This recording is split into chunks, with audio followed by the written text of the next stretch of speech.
Hello everyone, welcome in to our latest live broadcast. Today it is the 5th of November, it's Wednesday. Thank you guys so much for joining us today. We have an exciting announcement. A few years ago, I asked my friend Nick over at D7X Tech if he could write a utility for me that would optimize the systems I work on, repair, and build, that would set up all the individual toggles that I like on Windows 10.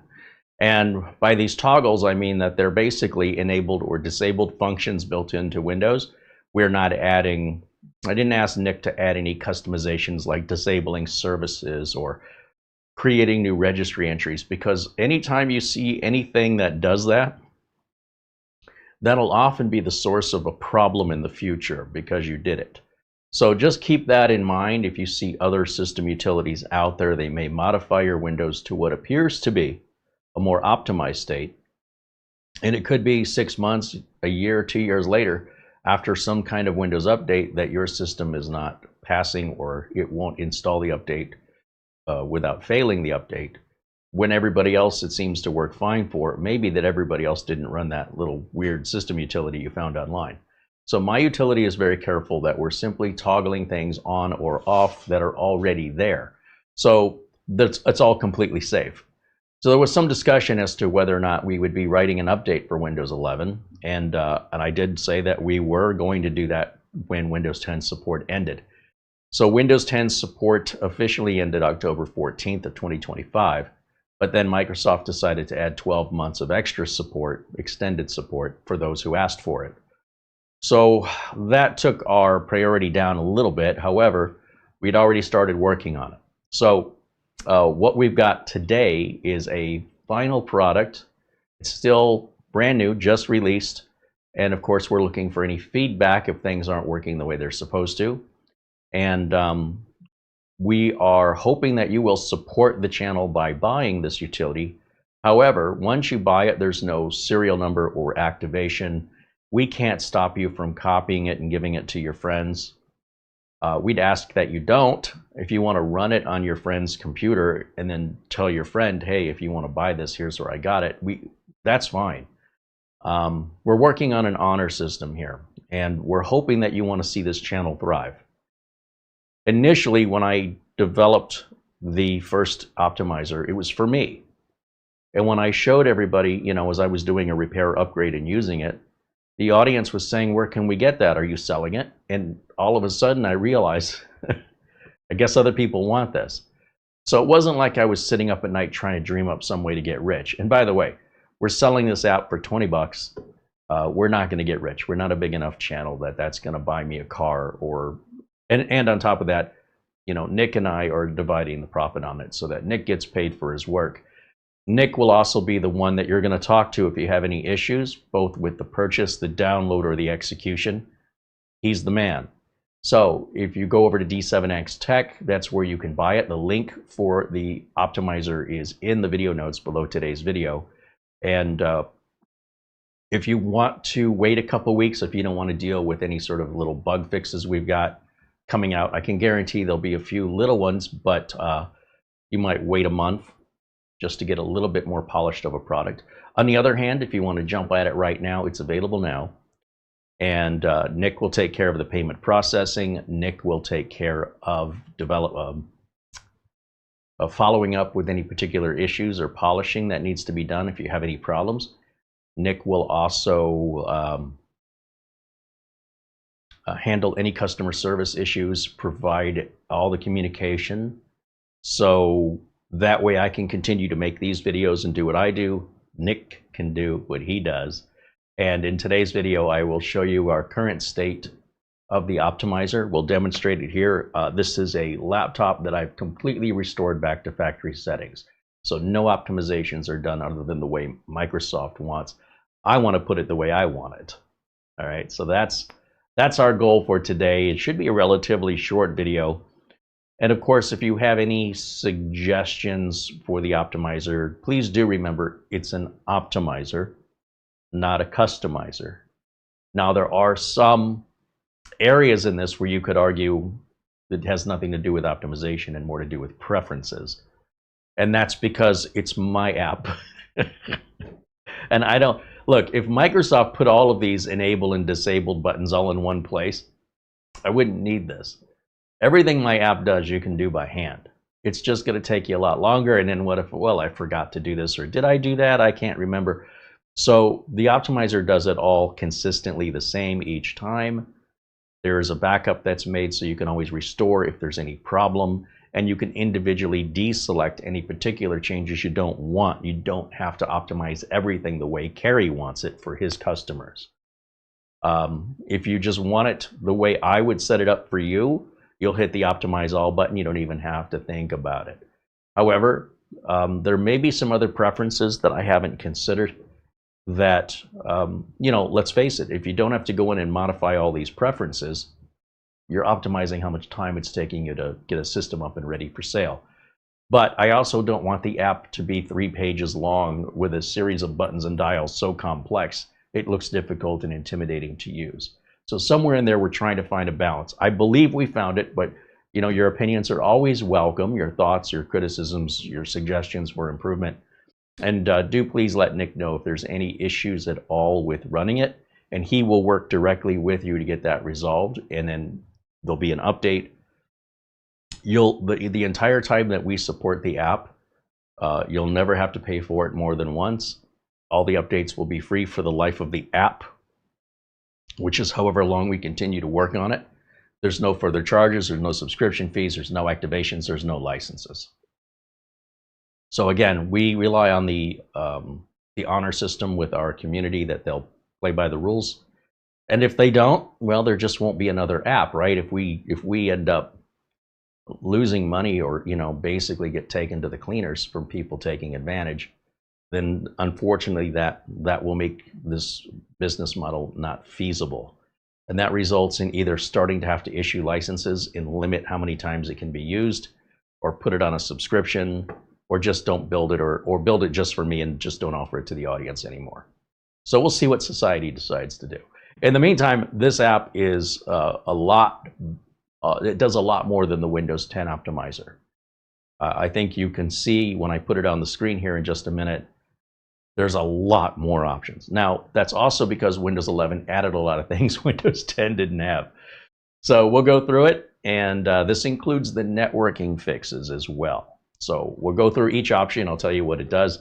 And let me say hello to everybody before we get started. Welcome in, and thank you for joining me on this sunny, hot Wednesday here in Phoenix, Arizona. And oh, there's people in the chat room. I'm not that blind, I'm just kidding. All right, let's see who's joining us today. Jonathan Fells, first one in the house, says hello. There's John Paul Bacon and Spider-Man the Hero, Josh Kinder and Tina McLaughlin joining us. I also see Eddie Casanova and Squishy. Michael Lavelle. Michael's been helping us with the app too. Thank you, Michael. Luke Greenia. Frank's Studio says hello from the Netherlands. Gary Bickle joins us. And hello, and a shout out goes to, of course, David Graham. Our friend Buster, Peter Laycock, says hello, Carey and Mara and everyone in the chat. The temperature in Edinburgh, Scotland, right now, 57 degrees Fahrenheit, 13.8 degrees Celsius, and it looks like it may be raining over there. Richard DeFries and Andy W6AD say hello, along with Ben Laird and Dennis K, 3D Everything, and John Williams, all saying hello in the chat room. Dwayne Blackwelder and Chris Mole join us and say hello. Chris wants to know if we're planning to update the AMD chipset notifier. We don't need that anymore because AMD finally built it into the Adrenalin software, so it's no longer needed. AMD made us obsolete. The only reason we did it is because AMD didn't do it, and now AMD offers that already in their software, so we don't need the chipset notifier anymore. We should have never needed it to begin with, but you know, that's AMD. Andy says he tried the beta version of our optimizer on both of his mini PCs and it works great. We appreciate the feedback, Andy. We're just looking for little details that we might have missed in the development. Everything should function. But if not, just let Nick know so he can work with you on that, and then he can release another update if need be. So that way everybody benefits from these updates.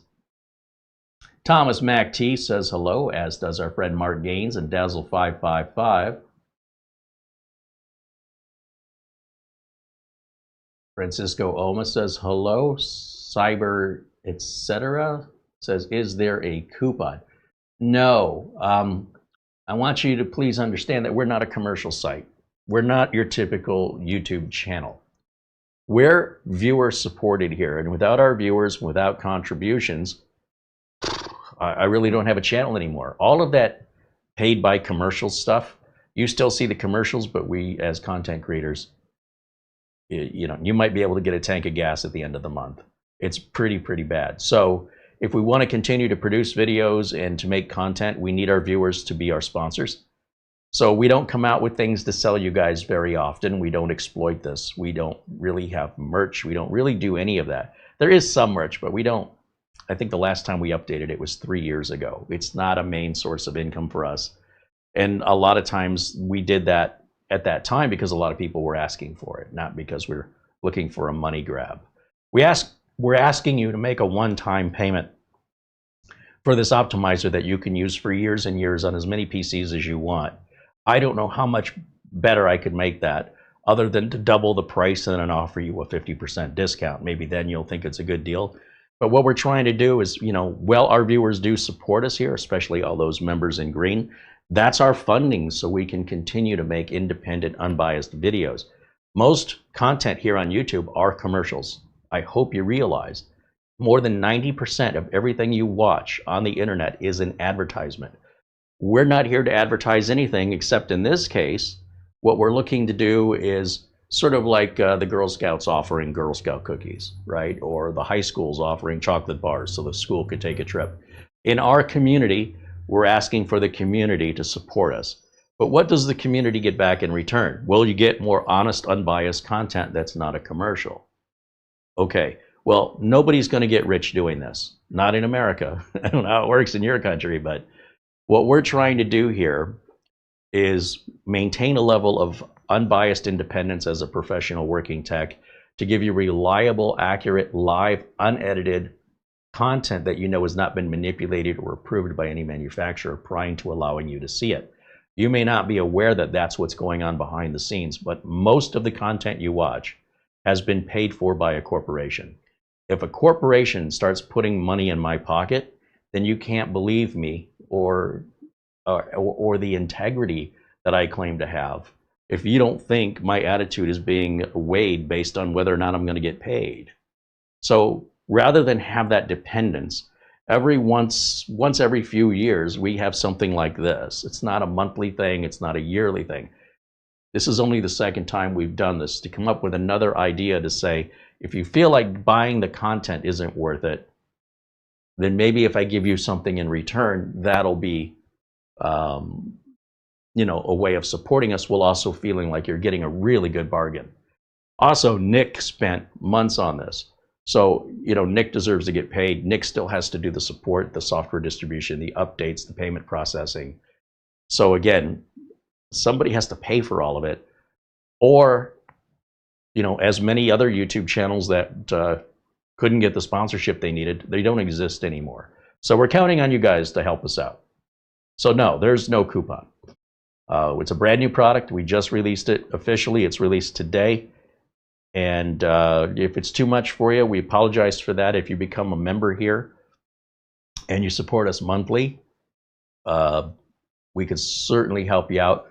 And if you're just a viewer and you're just looking for something you can take from the well and not, you know, give us anything back, the well will eventually run out of water and there won't be any water left for anyone. So it's not, you know, a money grab. It's not, I can't emphasize enough, this is really a utility for me. It's just that when I show it to you guys, I already know what the questions are going to be. Can we buy it? So then we offer it and then they go, well, can you make it cheaper? So I think we've got a really aggressive price point on this. You could basically buy this and use it indefinitely on as many computers as you want with free updates while we support it. Or you can go buy lunch at McDonald's. I mean, it's the same amount of money, basically. With that, let me keep going on that. I appreciate your question. There's Mara joining us in the chat room saying hello.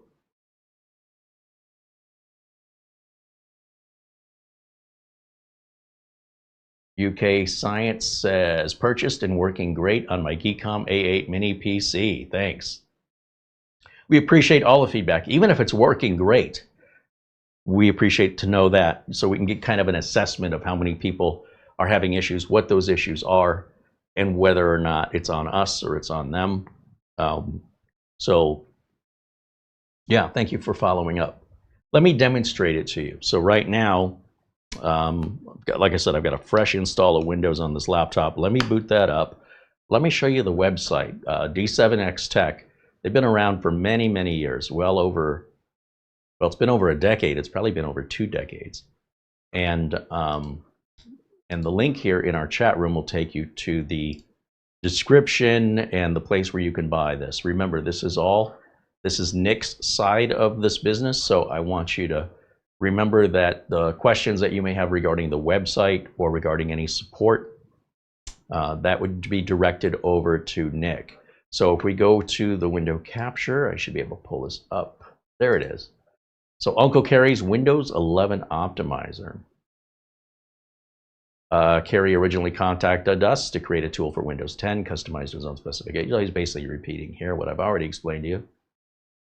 With Microsoft, yeah, Uncle Carey's Optimizer is perfect for anyone who wants to easily apply optimizations to their own system, or PC techs that wish to apply the same optimizations to every PC they work on. Right? That's exactly what I said. So 20 bucks.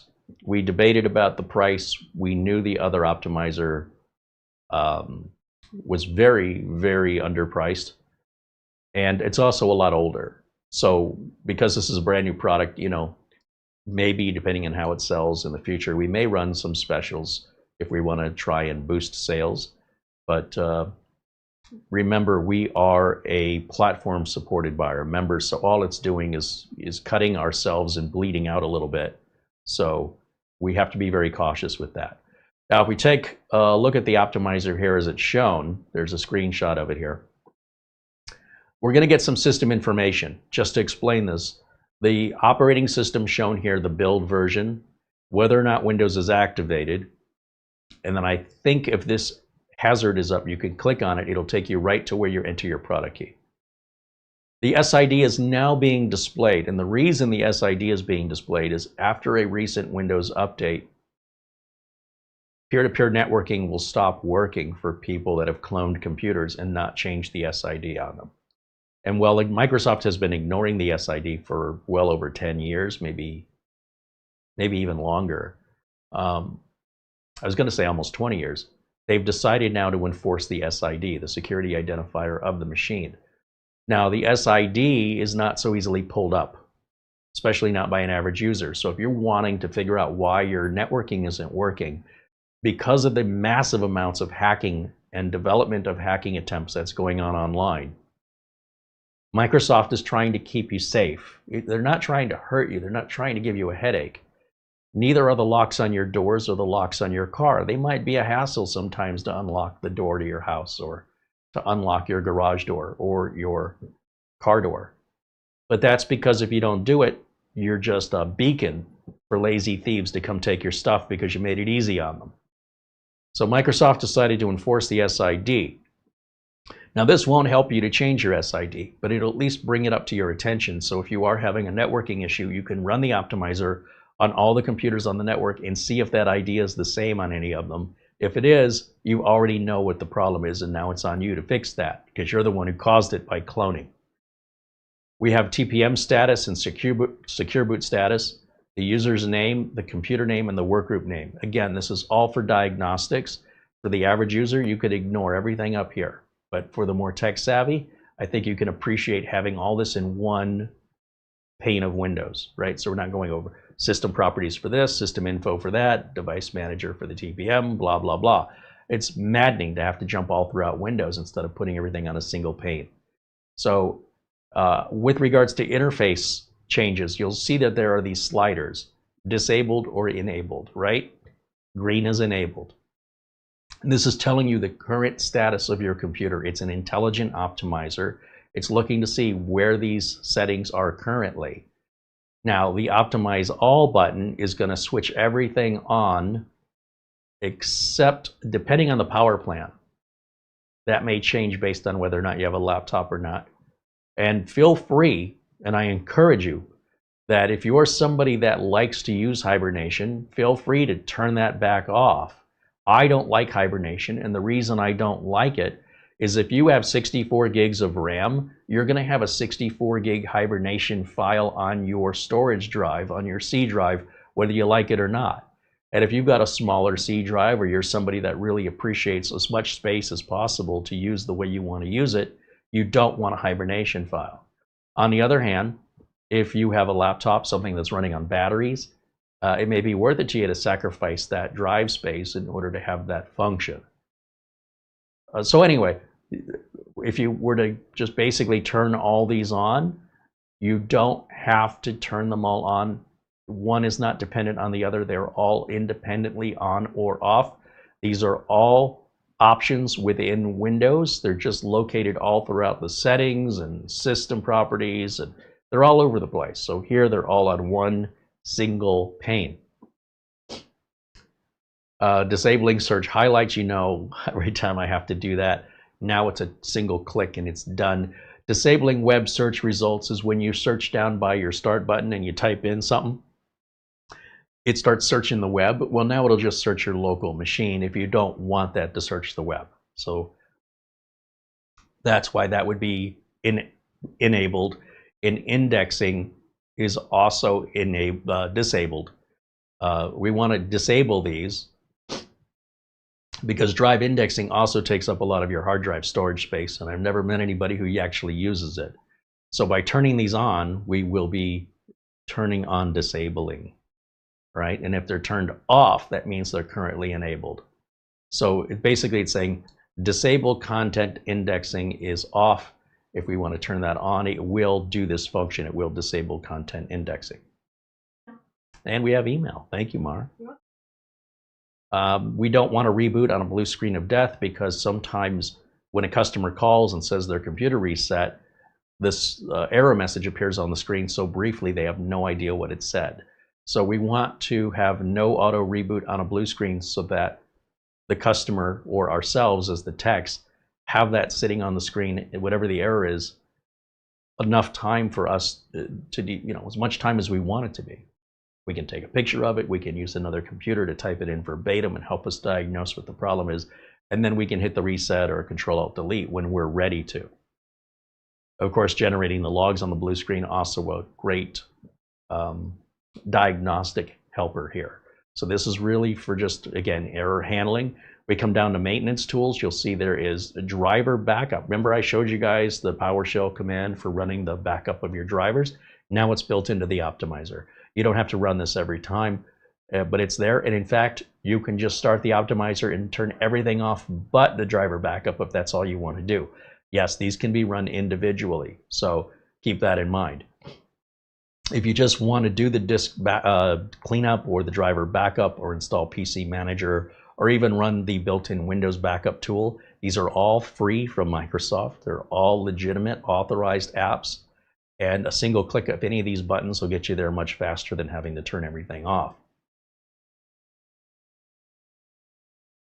These are just general and performance optimizations here in the lower left corner.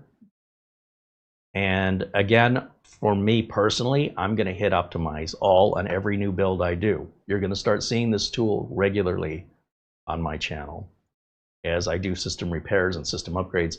This, or even new system builds, this is going to be my new standard.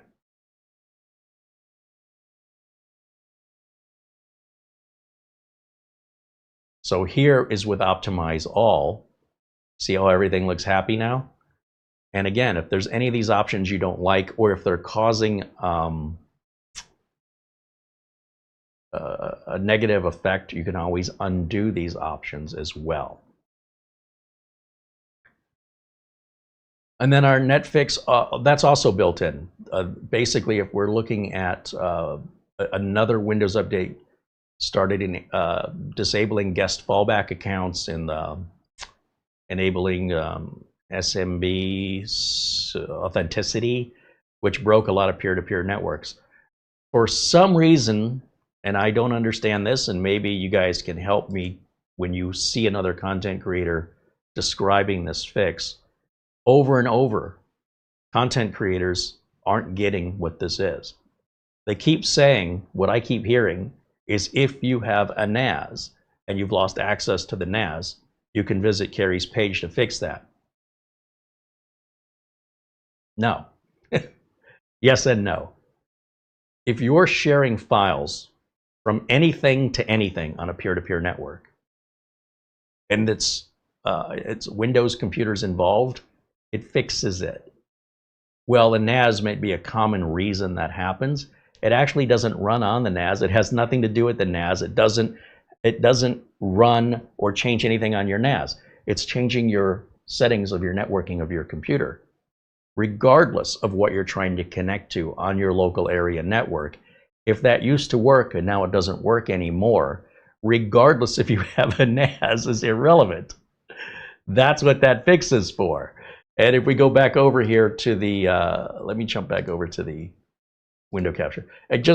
They're not wrong when they say it's fixing your NAS, and that may be the most common reason, but you can be sharing files on one computer with another, and all of a sudden it stops working for the exact same reason. There are no changes being made to anybody's NAS. So here it says fix network browsing.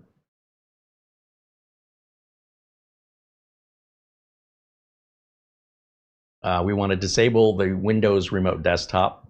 We want to disable Windows Recall for those of you who are concerned about it. It should be disabled by default, but this will just verify it for you.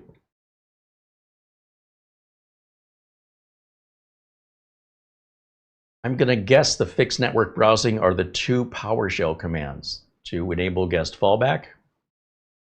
I'm surprised he combined them here. I'll verify with Nick on this, but I did verify this does work, and I'll show you. We'll demonstrate it.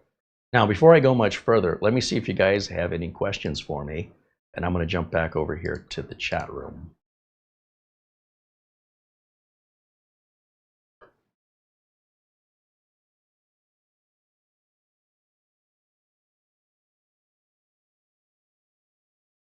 Is there a free upgrade to the version for Windows 11? You know, this person, John, in the chat room really wants to take from us until we're completely destitute. John, we're not a big channel. We barely make enough money to keep this channel up. If you don't want to support us, then fine, don't support us. But if you're looking for handouts, we don't have anything to hand out. We're just trying to stay making videos for you. So if you don't want to support us and then suddenly there aren't any more videos, it's because too many people took more than they gave. So no, there is no free upgrade from a $7 utility you bought 5 years ago. We are not a big corporation. We're not swimming around in money here, and we're not going to after we release this version. I don't think you understand how much time Nick and myself have poured into this utility to suggest that it should be completely worthless. If it's that worthless to you, it's probably not for you, but please, it's kind of offensive to go somewhere and say, well, because I ate here before and I paid for my meal, could I get a whole nother meal for free? I don't know how the restaurant's going to pay for the staff, the rent, the food that you're eating, and you're getting all the benefit all at somebody else's expense. And we said that right out of the gate. We said that we would give you continual free updates to the Windows 10 Optimizer. Well, we support it, but we didn't say you're going to get the next version. Okay, we didn't say you're going to get an upgrade. We said you're going to get an update. We've been very clear on that since day one because we've never had that kind of financing. I don't think you really understand how much work this is, or you value it either way. So no, there is no free upgrade from 10 to 11 on the Optimizer. But once you buy it, you can use it as much as you want for years. We don't license it in the way that, you know, it's per PC or it's per subscription for a certain amount of time. I hope you can appreciate just how dirt cheap this really is, so that we can continue to fund it. If we can't fund it, there won't be any updates to it. That's all we can do. We all have mortgages. We all have all the same bills the rest of us have. So what we're trying to do, though, is we're trying to price it as low as we can. We're not trying to get rich off of it. We're not trying to price it as much as we can. That was discussed. We were going to be at $35. So just so you know. John Paul Bacon says, would it be okay to run while streaming? No, because it wants to reboot. In order for the changes to take effect, I don't know if you've ever used the Windows 10 optimizer, but it wants to reboot when it's done. Now, the reboot may not be necessary on individual items, but to optimize everything, I guarantee you're going to need a reboot. So you wouldn't want to run this with any open tasks. So you want to make sure if you're in any documents, you save and close. If you're in Outlook, close it down. Save and close all of your work in anticipation of a reboot before you run this. And I think it should give you a warning to that as well. So you definitely want to do this before you start streaming. We're going to run it here on this laptop, so we can reboot the laptop because we're streaming over here. We're not going to run it over here. John says, I didn't mean any disrespect. All good, John. I'm just trying to explain what you said and what I heard so we can clear up any miscommunication. All right. So we appreciate you asking. Al says, I bought it. Can't wait to try it on my AMD machine. Thanks, guys. The price is so cheap. Right on. Thank you. We certainly, again, the money's going, in my opinion, to a good cause. Nick is not Microsoft. You know, he's not Cisco. He's not getting rich off of it. I'm not getting rich off of it. And then once it's purchased, it's not like anybody's likely ever going to buy it again, because you can continue to use it endlessly and indefinitely. There's no time limit. There's no subscription. So once we make the bulk of sales in the first couple, I don't know, 6-8 weeks, it's just not going to sell very well. You won't be able to pay any bills with the money that's going to bring in. So when the product is initially released, that's where your flood comes in, right? That's when the people who are going to buy it will buy it. Once they have it, now we have to spend money endlessly into the future in the time it takes to do updates, address any concerns, process payments, handle any customer support questions. All of that's included in your price. So, you know, I agree. I think it's very inexpensive, especially given that there's no subscription on it. If it was $20 a year, at least there'd be something to pay for ongoing support. But we don't do it that way because we're trying to make this so inexpensive and so useful, it wouldn't make sense for you to not support us. I mean, if you're here now, you must see some value in what I'm doing. And I'm assuming that if I couldn't do this anymore because we just didn't have enough income coming in from YouTube to support it, and I refuse to become a spokesperson for some corporation that wants me to read scripts to you and throw my opinions out the window, I'd rather not make videos. So that's kind of our crossroads right now. I'm not opposed to all sponsorship. There are some companies I really do find myself honored to be working with, but they haven't offered me any sponsorships. But the great thing is, if it's a company I already like, then I'm not selling out and they're not having me say anything I wouldn't have said anyway. But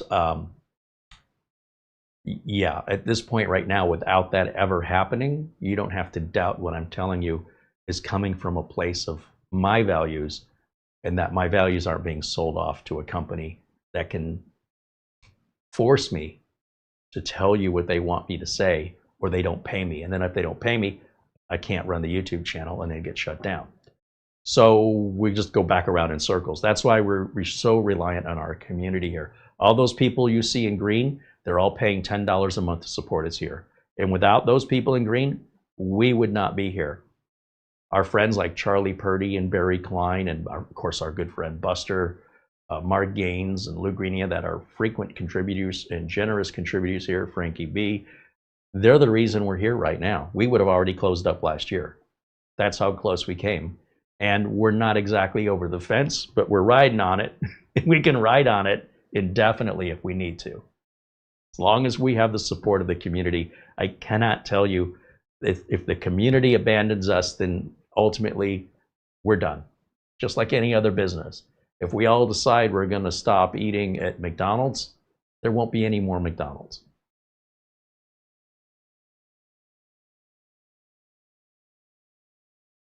Andy said, that's a nice looking laptop you have sitting there on the table. Thanks, Andy. James says, no harm meant. I was just asking. And no harm meant in my response. I'm just telling you, if you've made it seems to me that you haven't considered the details and how all of this works. So I want to make sure you have that information. That's all. That's all. It's not meant to be critical of you. I'm just trying to point out all of the details that it seems to me that perhaps weren't considered.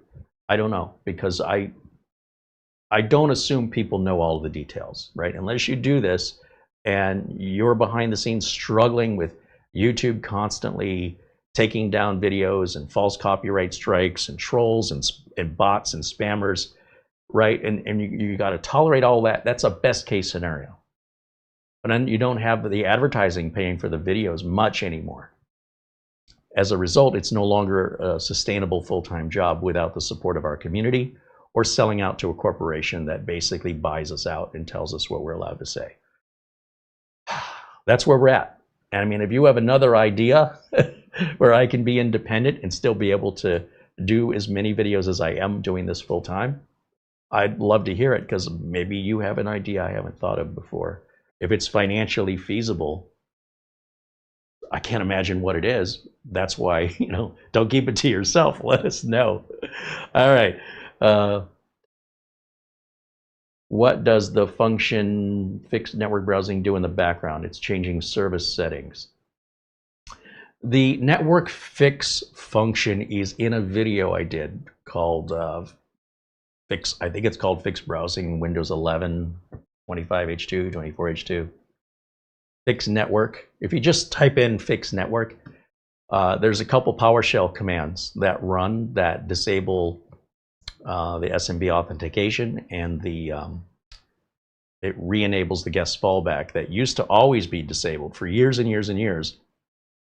But because Microsoft is a prime target for hackers, they can't leave it disabled anymore. It's become too dangerous. The internet has grown to a point now where any little crack, even a hair-thin crack, Microsoft is going to cover that up and protect you from the bad guys on the internet. You are connecting to the world when you go online, and there's a lot of people out there that want your identity.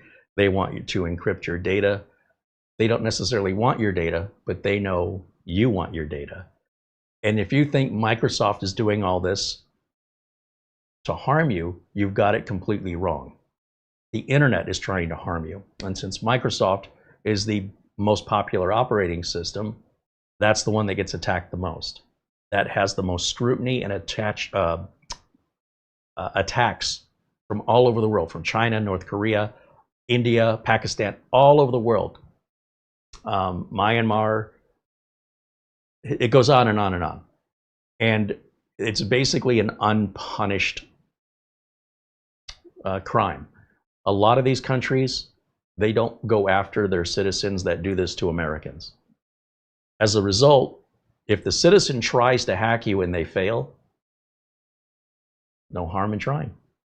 If the citizen hacks you and they're successful, they could earn a payday and no consequences either way if you pay it or you don't. They're not going to jail. They're not risking their freedoms. They are free to hack in these countries. As a result, especially if they're hacking people in the Western world. So I want you to keep in mind what their motivation is. But what Microsoft's motivation is to make sure that they do what they can to protect you from these threats, because most people don't understand them until it happens, and then it's all explained to them, and they have to spend an average of about 4 years and about $4,000 to fix it. This has put companies out of business. Bleepingcomputer.com, every day there's another story of another company going out of business or having to pay a ransomware, a hospital, a police station, other city municipalities and banks. If they're going after the police station and there's nothing the police can do about it, what are you going to do when they come after you? So these fixes that might be a pain in the butt are there to keep you protected. If Microsoft didn't do this, then Microsoft may have a PR problem on their hands if everybody starts getting easily hacked. And then the media goes after Microsoft and says, why aren't you putting protections in place? People aren't security experts. So Microsoft puts the security updates in place, and people go, oh, why did Microsoft have to make networking so hard? Like, that's how clueless end users are. We can see it in the comments all the time that they have no basis of understanding the complexities of connecting online and all of the vulnerabilities that exist. That's why with Windows 10 support ending and not getting any more updates, your operating system becomes easier to hack for the bad guys. Month after month of updates missing, the longer you go without updates, the more vulnerable you are. And people go, well, it's never happened to me. I go, yeah, well, keep doing what you're doing. It's just a matter of time. Or maybe you'll live your whole life and it'll never happen. You want to roll those dice? You go right ahead. I'm a computer technician. I'm the one who gets the phone calls when it happens. Nobody calls me and says, hey, just want you to know I haven't been hacked today. What would be the point of that? So in my world, all I hear day after day is panic, anxiety, crying, and I mean severe, extreme distress. That puts a lot on me. So when I'm telling you this, and it seems like I'm being really serious about it, you don't know what it's like to be on this side. And this side of it is you're hearing from all the victims. And I've said to those victims, did you not know you're supposed to have a backup? Did you not know you're supposed to have the updates? Oh, I saw online, they say the updates cause problems. And I'm like, you should be able to sue whoever said that for all of your financial losses. But you can't. So if you choose to listen to some content creator or some article or some poster on Reddit, and it causes your financial complete losses, that was your decision. You did that to yourself. I'm just telling you how it is. I'm not a shill for Microsoft. I'm not going to sit here and tell you Microsoft does nothing wrong. There's plenty they do wrong. It doesn't mean everything they do is wrong. Okay, so let's separate things out. The world is not the black and white place the internet wants it to be. There's lots of gray. And some of that gray may be very appealing and some of that gray may not be, depending on what your personal values and attitude are. So we can't even agree on it, but at least you can understand why. Right? Got that off my chest, didn't I? Tell us how you really feel. See, there's a lot of sponsors, they wouldn't let me talk like this. They'd say, oh, I don't want to be associated with that guy. He's too abrasive. I'm honest. I'm not walking on eggshells here trying to coddle you like you're 4 years old. I hope you respect that I respect you at that level. But some corporations will say, you're too harsh, your candor is too abrasive. And I'm saying this is deadly serious. This is nothing to have levity or to joke about. When you become a victim, you will understand. And if you never become a victim, thank goodness. And if you follow all of these steps, it won't guarantee 100% that you won't become a victim, but these practices will severely reduce the odds of it by probably 99%. The one thing that's the easiest thing for hackers to hack is you, not your computer. They'll call you on the phone, they'll show up at your front door, they'll convince you there's somebody they're not, and you'll just let them right in. I can't do anything to help you with that other than advise you to be skeptical, not paranoid, not schizophrenic, just skeptical, and do some verifications. If there's not an appointment, basically you got to tell people, here's my rule. You got to go back to your office and make an appointment. That's it. If you got no appointment, I'm not answering the door, quite frankly. If we didn't schedule, it's very disrespectful to just show up at my door and start knocking like I got nothing else going on. Imagine if somebody did that right now where we're live. It's disruptive. It interrupts a worldwide live broadcast, and some thoughtless moron is pounding on the door, creating all this background noise, disrupting a live broadcast. Now, if I said to that person, hey, let's meet up Tuesday or Wednesday at 2 o'clock, and they show up and it's near 2 o'clock, then it's on me if I'm broadcasting, right? Because I knew better. So when I get a phone call I wasn't expecting, it's going to voicemail. If there's no voicemail message, it was a scammer. If there's a knock at the door I'm not expecting, it doesn't get answered. If you follow these simple rules, you will not be a victim. If it's somebody you know at your front door, they'll try calling you. You should have their number in your phone. You can look and recognize it, right? And then you might do what we do and tell our friends, hey, do me a favor. Just check in with us to see if we're home and if we're busy before you just stop by, all right? It's just a courteous thing to do. All right, so with that, let me take a look here in the chat. Oh, emails. I was going to check email.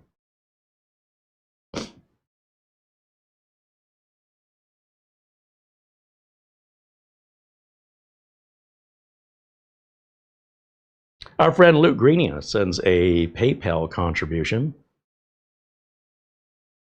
And he says, just because Mara updated the rat's nest. Mara updated the rat's nest. What does that mean? I'm late.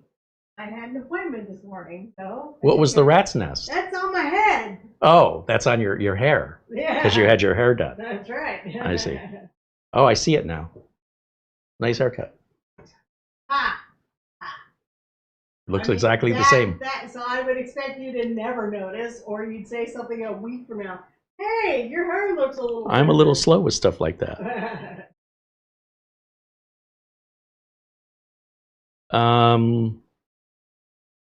Our friend Buster, of course, with an Amazon gift card as always, in lieu of a super chat. He says, hello, Carey and Mara. This is my thanks for tonight's show. Your friend Buster. Thank you as always. Cheers, Buster. All right, I think that catches us up here. Before I run the optimizer here, I just want to address any other questions or misunderstandings. I will demonstrate the fixed networking. We're going to demonstrate it here because the latest Windows update does lock it down where it used to be open, and this unlocks it again. It's just a toggle on or off. We're not adding any registry keys. We're not disabling any services. We're not installing any software. The optimizer doesn't leave any breadcrumbs behind. It's a fully independent piece of software that does not need to be installed. So we're not modifying the registry with custom entries. We're not leaving files behind in your Windows subdirectories. It's an independent portable optimizer that's simply flipping switches on or off that are in various locations within your operating system, doing it in a single pane of glass, as we call it, and then you reboot and it's all done. You couldn't ask for it to be any easier.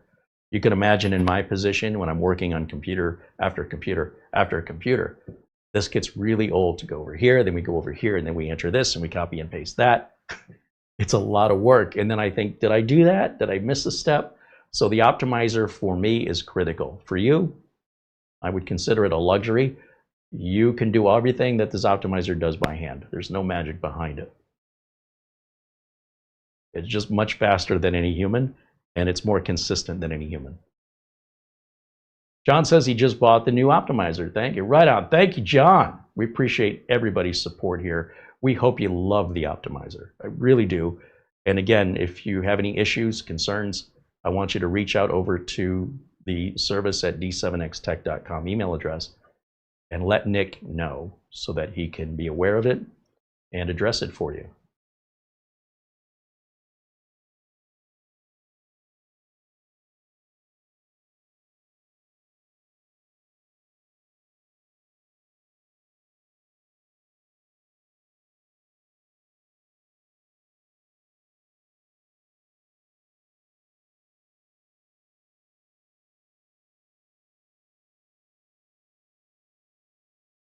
James Steinbrecher says, yeah, I was just wondering.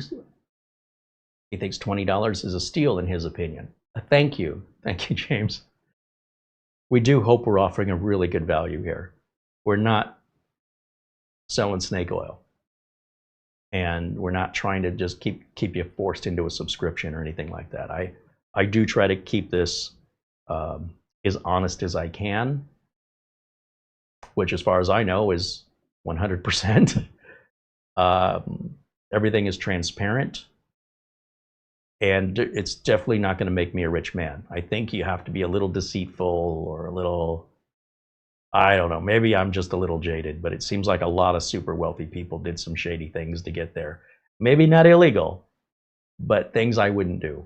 So I don't think That's in the cards for this life for me, to be a millionaire. On the other hand, what is in the cards, I hope, is to be happy and to feel a sense of community and build relationships with people all over the world because of this platform enabling me to do that. Otherwise, we wouldn't even know each other.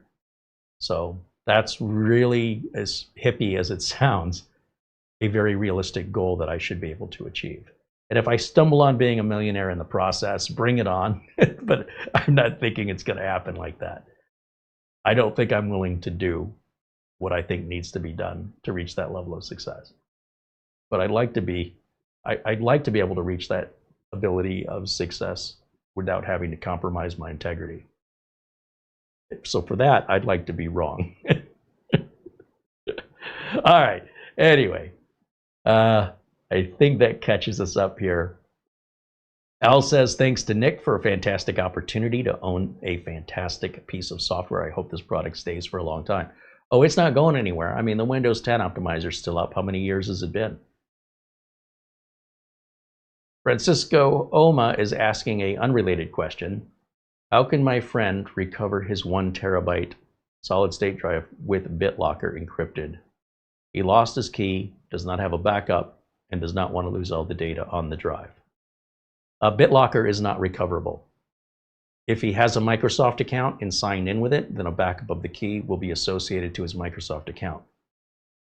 BitLocker is not recoverable without the key. No one on this planet can recover it. It's done. That's it. It's that easy. So the best you can hope is that he signed into a Microsoft account or that he made a backup of his data.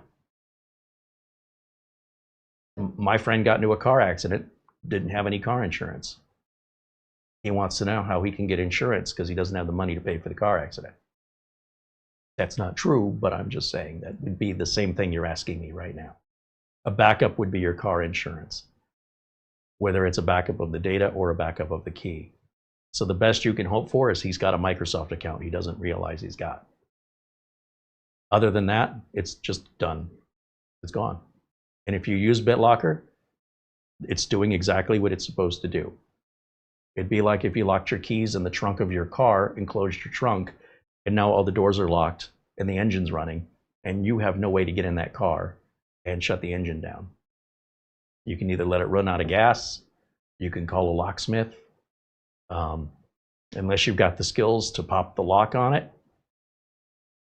That's what the keys are supposed to do, keep people out. That's exactly what they're doing. BitLocker is a virtual key, and no differently than the key you use to start your car or the key you use to open your door. If you lose the key, you ain't getting in. And unfortunately, there's no such thing as a locksmith for BitLocker. It cannot be unlocked without the key. It is so encrypted at such a high level, it would take 1,000 years of processing on a modern computer to break it. So to unlock it or to locksmith it. Maybe in a couple hundred years with more powerful computers, it'll obviously crack faster, but I don't think he's got that much time. And that's why we make backups, that and for any other reason that you weren't expecting. It's profoundly foolish in 2025 for people to not have copies of important data located on a separate drive somewhere else. Because how can you tell me something's important to you, but you can't be bothered to make a copy of it? If you can't be bothered to make a copy of it, then don't tell me it was important to you, because it obviously wasn't. And then don't say, well, this is really critical. What can I do for me? You knew what to do before this happened, but I didn't know it was going to happen. Neither did my friend who got into the car accident. That's why he didn't have insurance. You never know what it's going to happen, when it's going to happen. But give it enough time, it's going to happen. And your insurance is that backup. So, And again, it's one thing to say, well, I don't have the BitLocker key, and I don't use a Microsoft account. It's a whole nother thing to not have a backup. These are two separate issues, and he fell on both of them. So that's it. He was given 2 chances. All right. I appreciate the question. I just don't like the answer I have to give you. I hate having to tell people this. It breaks my heart. Over and over and over, I keep saying the same thing again. And it's like they don't listen until it happens to them. Then they go, well, now what do I do? I go, well, it's too late now. That's what I've been telling you about for years, is exactly this. So in my mind, it's like, you could be new here and you haven't heard me repeat myself time and time again, but I've been doing this since 2009 here on YouTube. And I've been talking about backups the whole freaking time. People don't listen, so it's hard to feel any empathy. It's like, I don't know what else I could have done. I have been telling you and telling you and telling you. All right. So, yeah, BitLocker is no joke. No joke. Don't use it unless you're willing to risk losing your data or you have a backup. It absolutely sucks. It sucks for them, and it sucks for me to have to tell you. I get no joy out of it. I get frustrated.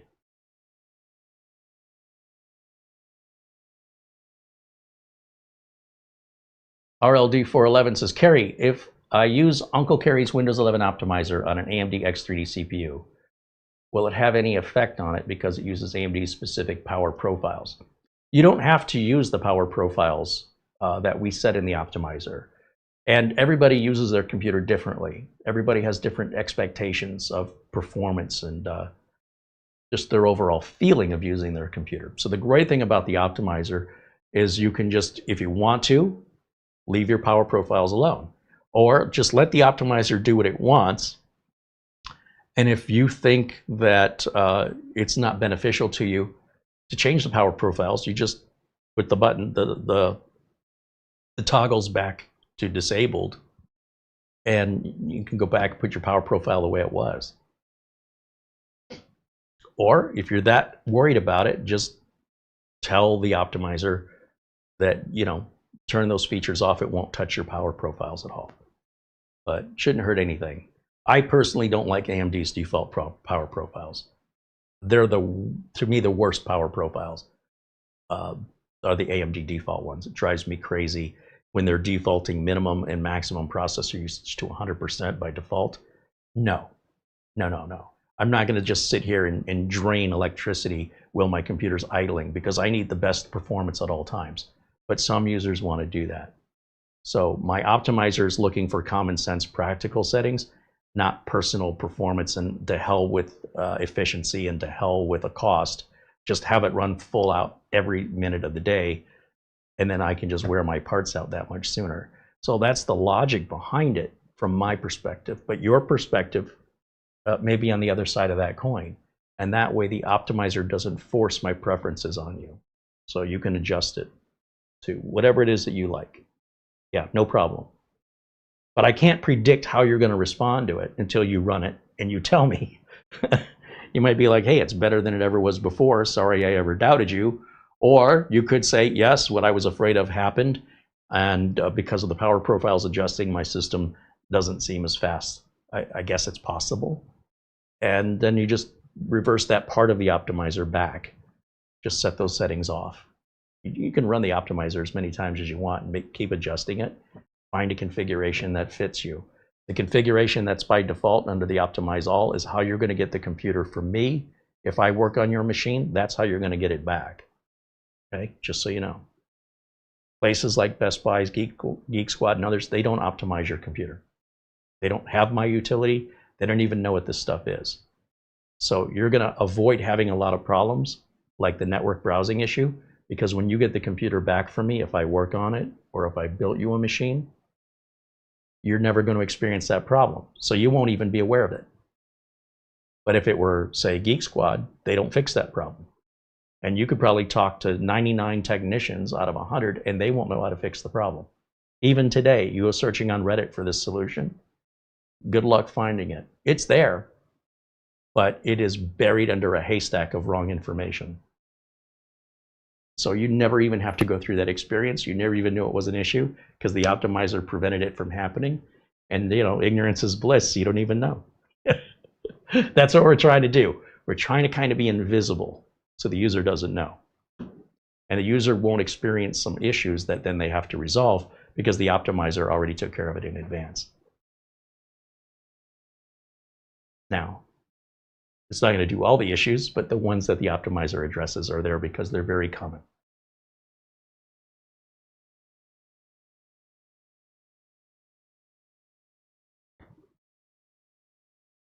So again, I appreciate the questions, and let me just look for some more. Johnny Rocket said, I'll purchase this also to help support you and to use with my clients who are retired senior citizens with home computers. Perfect. Yeah, we appreciate it. We hope you like it, and we hope they like it. And Frank Studio says, you know, discs are getting cheaper, so there's no excuse to not back up anymore. It's so inexpensive. I agree with you 100%. Having more than one backup, well, don't blow my mind right now, but can you imagine having 2 or 3 backups? That would really tell me your data was important to you.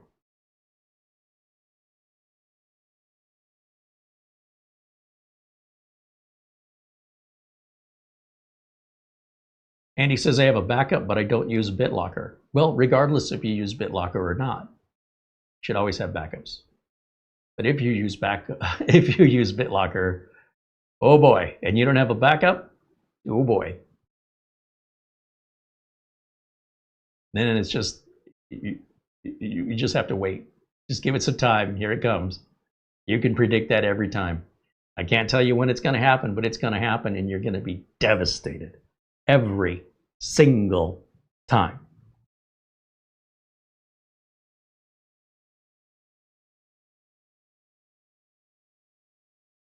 Houseville Guy said, is the Windows 11 optimizer much better than the Windows 10 optimizer?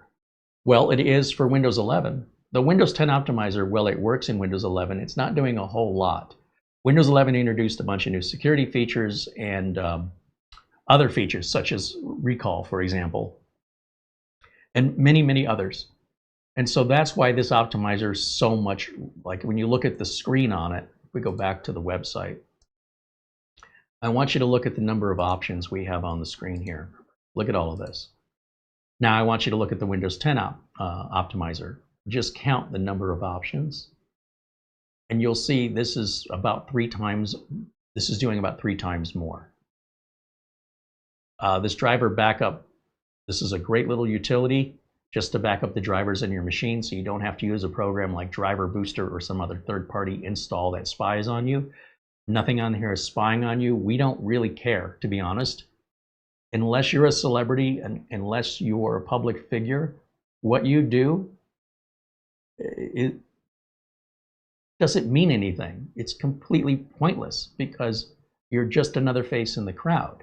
So it doesn't, there's nothing for us to collect that's of it. There's nothing you do on your machine that's of any value to us. So we have no motivation to spy on you. But these third-party software programs, especially the ones that are free, that's how they're paying the developers. That's how the people are running the company and paying the electric bill and paying the mortgage or the rent. That's how they're paying for the website and the bandwidth and the storage space, is selling your data, your private data. We don't do that here. We never will do that here. Even if you were a famous person, we wouldn't do it. I'm not TMZ. What am I going to do? Post a website and say Chad Smith in Oregon went to Amazon and bought some lingerie. Who the hell is Chad Smith? What do we care? But a lingerie manufacturer might want to know. See what I'm getting at? So we have a lot of like on-demand buttons here that we did not have on the Windows 10 optimizer. And the PC Manager is a free utility most people don't know about. That's a CCleaner replacement from Microsoft that is way safer and far more effective. And it is not installed by default on most computers. So this will get that to you. So you can have that set to auto run. Quick machine recovery, you know, after the CrowdStrike, that was a thing that even Windows 10 computers were affected by. And now they've added this quick machine recovery as a new feature through a Windows update that gives Windows 11 the ability to repair itself. If that were to ever happen again, it won't shut businesses down. Storage sets, we're enabling that by default, which we did carry over from the Windows 10 update. Contact indexing, we carried over from the Windows 10 optimizer. Adding this PC icon, we carried over, and showing all the file extensions and reducing the drop and drag sensitivity was all carried over from the Windows 10 optimizer. But we've added so much more to this. So I can't tell you if it has more value. That's for you to decide. But I can tell you it's pretty obvious by looking at it, it's doing a whole lot more.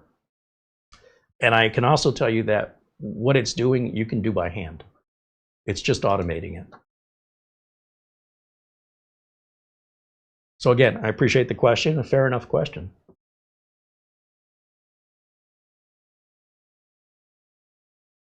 Carey, I purchased Windows 11 Optimizer. It won't install. It doesn't install. You just execute it. I'm going to demonstrate it here so you can follow along. Somebody wrote in German. I can't read German, so I assume that's not for me. Luke says he's got 2 backups for every computer. One is set off-site, stored in my buddy's safe. There you go. You know, even if you don't replace it that often or update it that often, something's better than nothing. You can reduce the amount of loss. Eric Turner says, my college professor pushed the backup mentality in the 90s using semantic ghost on a floppy disk using DOS. He was a great teacher, not like today with all this cloud stuff. Did you take one of my classes? I was teaching at the college. Now, before Semantic bought Ghost, it was owned by a company. What's the name of that company? So General Hardware Oriented Software Transfer is what Ghost stands for. A lot of people did not know that. And let me Google who made it. Who made Ghost? And I did the same thing. Who made Ghost clone software? I guess I have to be more specific. I'm getting anime results. Murray Hazard for Binary Research. That was the name of the company. Semantic acquired them in 98. So I was using this in 95. I think I first used it in Windows 95. And that's when we first started running into the SID issues on a corporate network. When we were cloning machines, we were getting machines that wouldn't connect to the server because they had similar SIDs. So there's a proper way with sysprep and such to do these sort of mass deployments of the same OS configuration. But I was taking the lazy way out. Ever since then, I haven't messed with SIDs. I don't clone for that reason, copying over an SID, unless it's just one computer. I won't just take one image and deploy it to 10 different computers. Even though that's been working and Microsoft's been ignoring it, they're not ignoring it anymore. So networking that was working now will stop working, even on peer-to-peer, if you cloned your computer and you have more than one machine with the same SID. So thankfully, I learned that lesson 25, 30 years ago, and I haven't done it since. But I'm hearing from all these people writing in with networking issues that when you find out they clone their computers, you can almost guarantee that's the SID. Then you have to explain to them what the PowerShell commands are to pull the SID up. And then it's $120 for this piece of software to change the SID. 120 bucks. So my software is a bargain, as far as I'm concerned. And we're not changing any SIDs, but what we are doing is we're presenting the SID to you. So if you do need to know what it is, it can help diagnose the problem and get you to your solution faster without having to jump through hoops.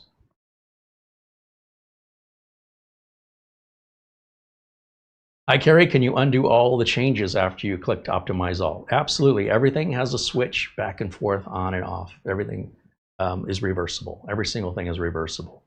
You can also do a system restore if you wanted to do that, but you shouldn't need to. You should just simply be able to put the boxes back. So if you're saying, well, what if I didn't know where the boxes were to begin with? Is there an undo? I don't think there's an undo. You know what? We'll have to ask Nick. Because essentially, if you don't know what you're turning on, so now you don't know what you're turning off, and you're basically saying, I don't know what I changed, but I don't like it, and I want it back the way it was, I could understand why you might want an undo. I'm assuming you're understanding what all these changes are. I'll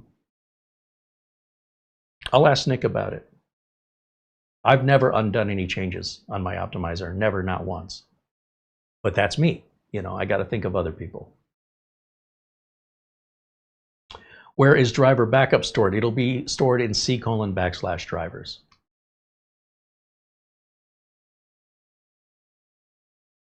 Just the way I show it in my videos. It's just automating it. That's all. We're not doing anything any differently other than making it a single click option and you don't have to type in this long command. So yeah, let's demonstrate it. Let me go over to the laptop. Let's jump over to HDMI 3 over here. Okay. Now, you're going to find, yes, I'm a little premature.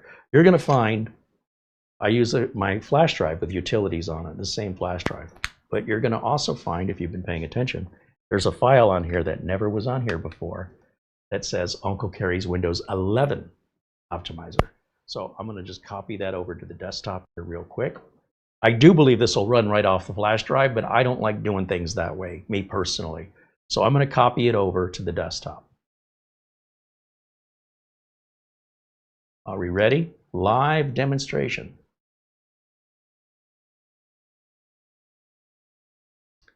Come over here to the yellow folder. We have a clean install, brand new install of Windows 11 here. Oh, and I got to use the right mouse. I'm still using the streamer. All right, let's get over here, USB drive D, and we're going to look for, under the Use Uncle Carey's Windows 11 Optimizer. It's a pretty small app. It's only 3 megs, and kudos to Nick for his optimizing of code. I've seen some applications that are 100 times bigger that do the same thing. So we're trying to make this really small, lightweight, easy to transfer, quick to run. We're going to give that a double clicky here. And first thing it's going to ask us, well, as it gathers that system information, the Windows version, all that information that appears at the top, then it checks what your current settings are. It says, would you like to check for updates? I would highly advise you say yes, because especially in the next 4 to 6 weeks, I expect Nick will be responding to a lot of requests, and maybe some things don't work on certain configs that we're just not aware of yet. You'll have to let us know so we can address it, and we can work with you to make sure that we get it right. Now you'll notice it says up here, let's go through this. Where's my mouse? Windows activation, this is not activated. You even notice right here it says it's not activated. But notice that cursor becomes a finger, and if we click on that, it'll take us right to where we need to go. So put our product key in. Like I said, everything we're doing is all built into Windows, but it's all located in subsections of subsections of subsections. So unless you're a techie person, it's a pain in the butt to have to move all throughout Windows. We put this all on a single pane of glass.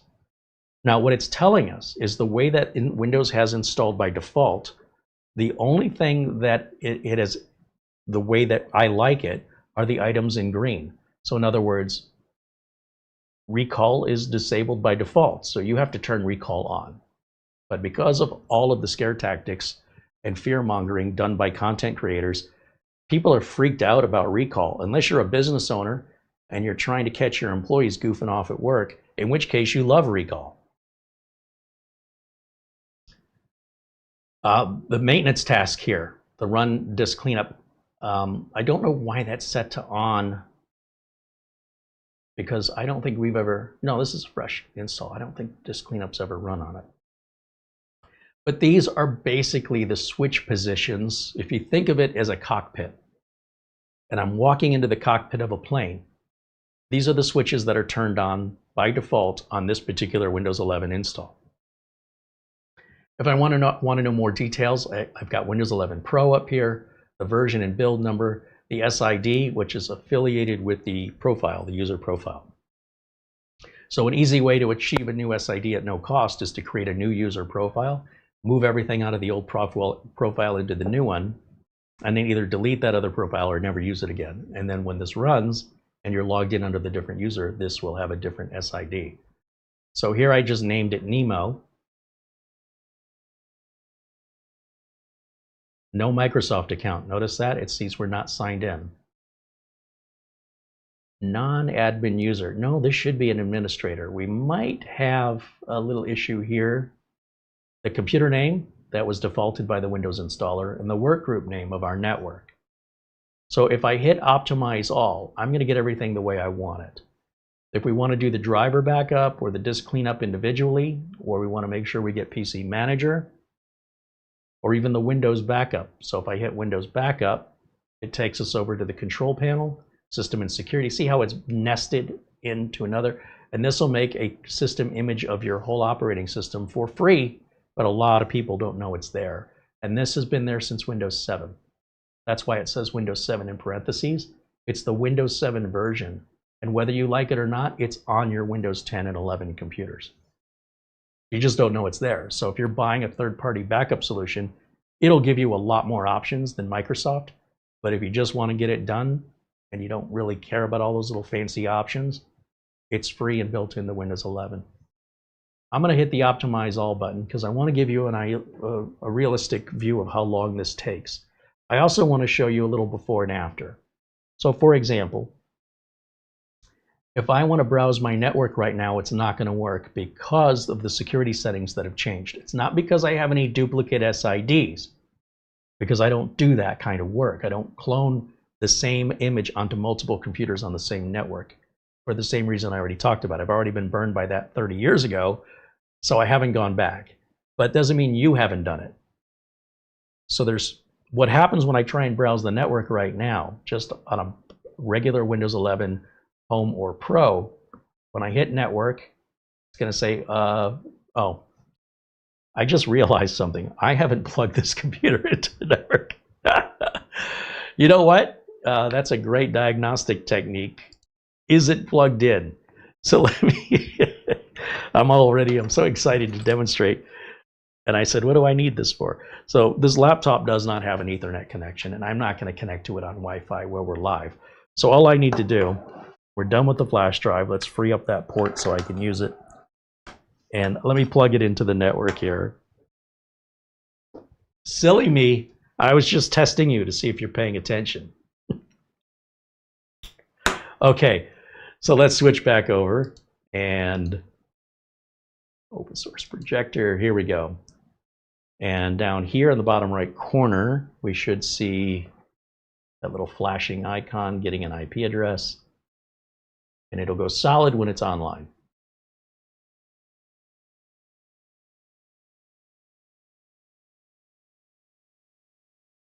And I love these little USB to network adapters because all the drivers they need are already built into Windows.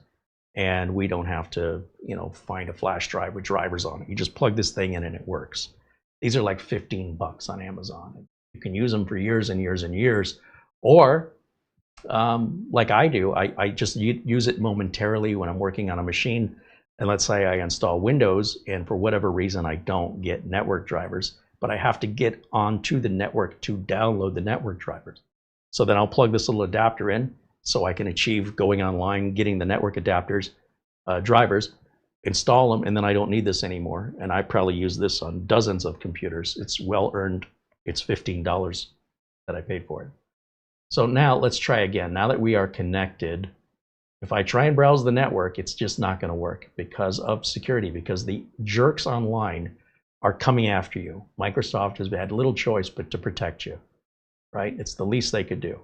So first of all, we need to turn on network discovery. So I'm going to click up here and turn on network discovery. It's going to say if I want to make this a public network. No, I'm in my own place. This is my own private network. So the answer is no. I know the default for people is to always click yes on when they're asked. They don't even read the question. But this one, we want to say no. We don't want to be on a public network. I want to be on a private network. So no. Do I want to share files on all public networks? I do not. So you hit no. That's just security. Now you're going to see the administrative laptop I have upstairs. We also have our Synology DS1825. It shouldn't require any names or passwords for me to access the files and folders on the DS25. However, when I click on it, it's going to tell me it can't access it. It's going to give me an error and all these details, which is completely useless unless you watched my videos and I explain how to solve this particular error. You type in, oh, isn't this going to be fun to type in 0x800? Wait, is that 2 zeros? Is it 3 zeros? Wait, then that's a 7. Oh, more zeros. Is that 3 zeros? 2 zeros? 3, 5. And then finally, you can start searching results, and 95, 98% of those results are all going to tell you to make changes in your registry that are going to have zero effect whatsoever. And then hopefully you'll stumble across one of my videos and you'll find the PowerShell commands, or you'll go into the Group Policy Manager editor, and then you can solve the problem. But one step better than that is just have the optimizer. So we're going to hit Optimize All, and what that's going to do is it's going to do everything. Now, it does warn you, your computer will restart after the optimizations are applied. Be certain to close all programs before proceeding. Do you want to continue? Yes. Now, the optimizations do take a bit longer than the Windows 10 optimizer because we're doing more of them. However, it's still not a very long process, and it's much faster than you will ever be as a human being trying to do it by hand. This will finish 20 minutes before you're even done. So keep that in mind. And of course, the more you use it, the more time you're going to save. And in just a moment, oh, this is something that I appreciate that Nick added, which is running the disk cleanup. Also, when we uninstall remote desktop connection, that's a security thing that applies only to the Pro version of Windows. Anything we're removing, you can always add back in, but the remote desktop connection is really for enterprise corporations with administrator access into hundreds, if not thousands, of computers that are being updated and maintained from a centralized single place of work. They don't physically walk to each workstation. That would be ridiculous. Outside of that environment, we find remote desktop connection can be a security risk. And when you remove the remote desktop connection just by itself, Windows wants to reboot, again, because of the security risk it poses. I kind of feel like this should not be installed by default, except on enterprise versions, but it is what it is. I don't know why Microsoft makes the decisions they make, but so be it. It does take a moment for that to uninstall, as it would if you were to just do it by hand. This will happen faster than you going into the control panel, under apps, under installed apps, scroll down to the letter R, select it, hit uninstall, click yes, and then wait, and then you get to this point here. Then when it's done, it says, do you want to reboot in order for these changes to take effect? They won't take effect until you reboot. And we should have something coming up here momentarily.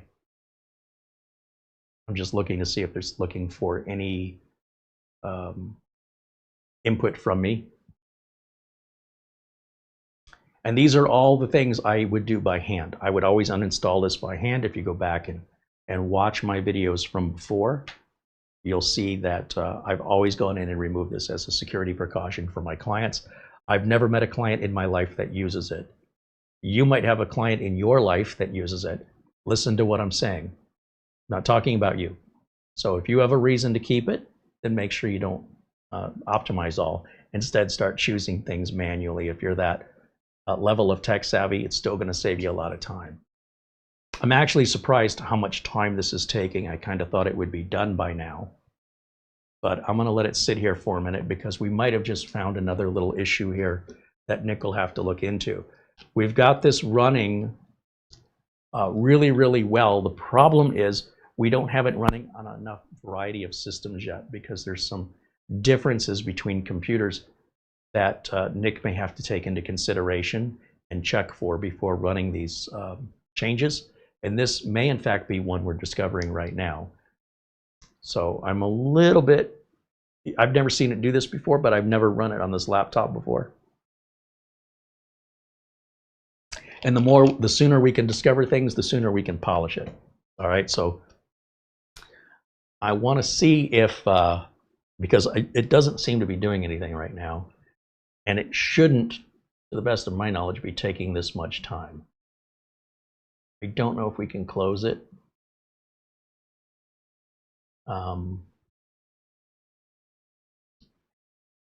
Sometimes when I see software that appears to be stuck, it's waiting for me to say yes or no to something. That does not appear to be happening here. And again, this software is brand new. The downside, if this ran perfectly, is it's going to have problems I don't know about. And you guys will have to let me know. When I witness it live on camera, that shows you how honest and real I am when I'm telling you I can take any computer and put this on here and it should work. And the fact that it seems to be hung up here, that is a brand new issue that we did not know about, but now we know about it, so we'll fix it that much sooner. So what I'm going to do is I'm just simply going to restart the computer right now. And we're going to just let that, because I'm not going to sit here and wait. I don't know how long that's going to take to come back. But I do want you to know, you're not frozen out, you just need to restart. when we identify a problem, we know to fix it. But if we've never seen that before, we don't know to fix it. It's not a big deal unless we ignore it. I promise you, Nick will get to the bottom of this. And the great thing about working with Nick is you're not working with a team of people that aren't communicating with each other. You're working directly with the developer. So in such a case, Nick could ask me to run some diags and send it to him in email. I could offer Nick remote access to this and he can see for himself. I promise you, he'll have a solution for this, maybe even later tonight. He's very quick and very good at what he does, but you can't fix something if you don't know it's broken. So in that way, seeing anything negative at this early on, well, unexpected, it's welcome. Just like Elon Musk, when his rockets explode, he goes, well, now we know, from the data what went wrong. We can correct that and try again. It's kind of the same thing. It's not ideal, right, to have it happen on a live video, but it is real and it's honest. And it's not the end of the world. It's not a big deal. So we're just going to restart, and I'm just waiting for the machine to come back up, right? It's just starting up. And we'll bring it back over, and we're going to run this one more time. See if I have better luck. Peter Lycock said it worked great for me. Well, thank you, Buster. It worked great for me on, I've only run it on 3 machines here repeatedly just to see what would happen. And there's been several updates while I've been running it. So I do have the latest. That's why it's important. It asks you if you want to check for updates. If you're at least checking once a day, or if it's been more than a day since you ran it, is probably what I should say. Probably a good idea to allow that to check for updates. So you're getting all the latest fixes, because we'll have a fix for whatever this is. So let me go back over. We're back to the desktop. And let's run the optimizer again. And it's going to show us what it did do, right? It's going to look at our system settings, right? It's checking for those optimization settings, and you'll see they've changed. Now it says optimizations have been applied. It tells us what it did. It says it skipped disable of standby hibernation as system appears to be a laptop. So in other words, it didn't make any changes there. It's not going to disable those standby or hibernation options if it detects you have a laptop. If it does, let us know, because it shouldn't. PC Manager automated installation could not be performed at this time. Would you like to install from the Microsoft Store? So even here, Nick is having a little bit of a struggle getting the PC Manager to install the same for everyone. So the sort of temporary fix to say, well, we'll take you to where it's at in the Microsoft Store, and all you have to do is hit the Get button and install it. That's a workaround, but hopefully Nick will have a solution for that. But you'll notice there's still a couple items here that are turned off, right? So that's why I don't think the whole thing ran all the way through. So I'm going to hit Optimize All one more time. This is not normal, but it just shows you. It says a driver backup already exists. And where is that driver backup? It should be under C:\drivers, which we did not have before. And there it is, and there's all of our drivers. So if we ever have to reinstall Windows, we don't have to go back to the manufacturer or find all the drivers. They're already there for you, and we're not relying on a third-party piece of spyware to do it for you. So it notices we've already done it, right? It's an intelligent app. So it says, since you already have a C:\drivers, do you want to delete that and create a new one? I'm going to say no, we're good. It says, all right, now I'm applying the optimizations. It's telling you everything it's doing every step of the way. And then it should come up and it should say, you want to restart. So here we've got the disk cleanup. This is something most people don't do. And as a result of that, this could take a while on your machine, by the way, if you've never done a disk cleanup before. It still wants to remove that desktop. Let's try it again and see if it still does the same thing or if we make any progress this time.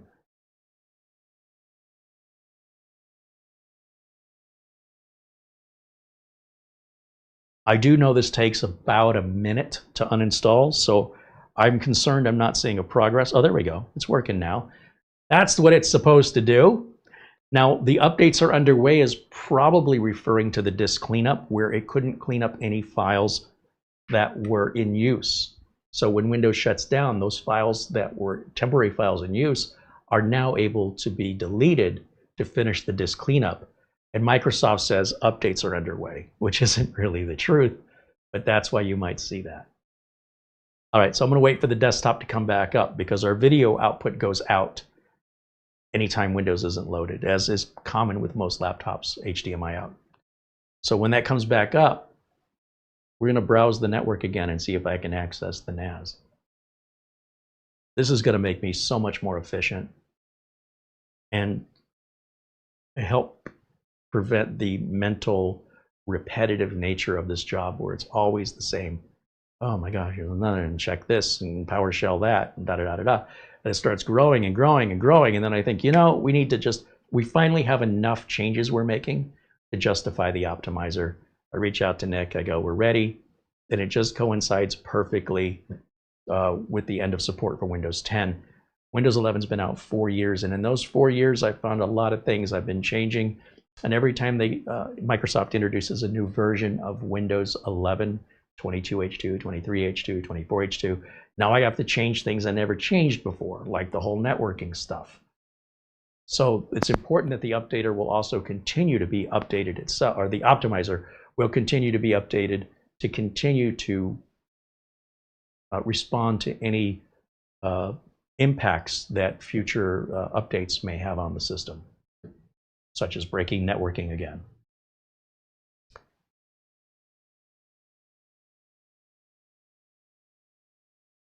John Paul Bacon says, with the glasses on, it's Professor Carey.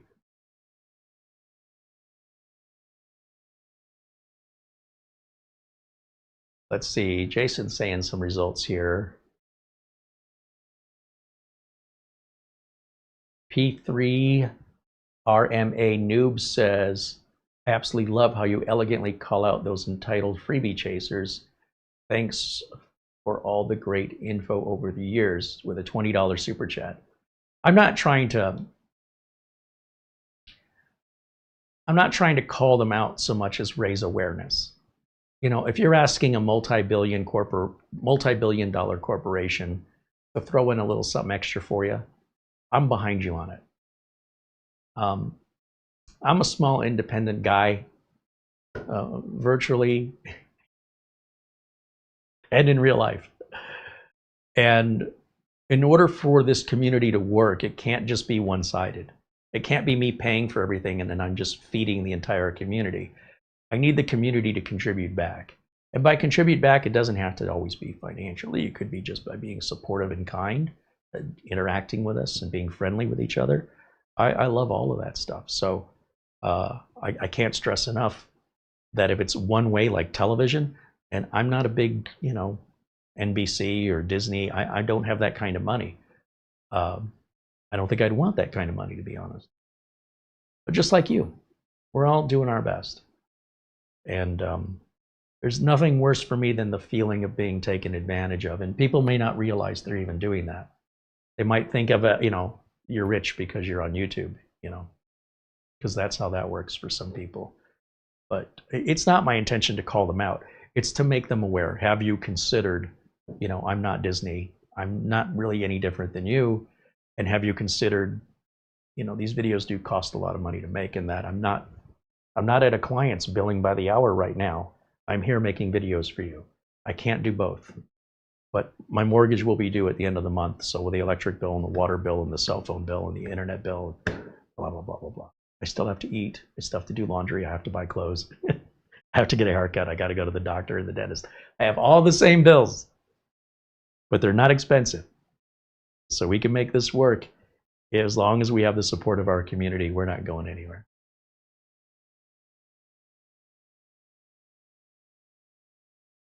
My machine's not restarting. I just have a black screen for some reason. So I'm going to power it off. And this may be I may have just picked a machine that's ideal for Nick to hone the software for, because I've never experienced the machine shutting off or it's restarting. It just doesn't come back up again. The power light has been on, but the screen has stayed black. So I've simply turned it off, turning it back on again. And if something like this scares you, wait about 4 to 6 weeks, maybe even 8 weeks. Wait till the first of the year and then buy the optimizer. But it's not doing anything devastating, right? The optimizer is not ever going to make your system unbootable. It's not going to make your system needing a actual repair. A lot of times, simply with both errors, we could have simply turned it off and back on again. I know you've done that before. This is the reality of developing a new piece of software that's going to run on AMD and on Intel, on machines that are 15 years old and machines that are brand new. There's all these variables that we can't possibly test. So it's so important that if there is an issue, we get feedback from you. And if you don't want to participate in that and you find that to be annoying, my strongest recommendation is all of that should be done in bulk, at least the most common, by the first of the year. And just wait till the first of the year and purchase it, and it should be smooth as butter. But right now, if you do buy it now and you help us by reporting back any problems, don't be upset by it, please. You're doing us a favor by letting us know, and you're doing the community a favor so that they won't be affected by the same thing that affects you. We just don't know what we don't know until somebody shares their experience with us. And if you don't want to participate in that, then please don't use this app until we've had time to solve these kind of issues I'm having right now, which again is just me turning the machine off and back on again. So if we go back over to the machine, which, well, I've been yabbering on, is rebooted to the desktop, and we're going to run this optimizer again. So let me run back over here to open source projector.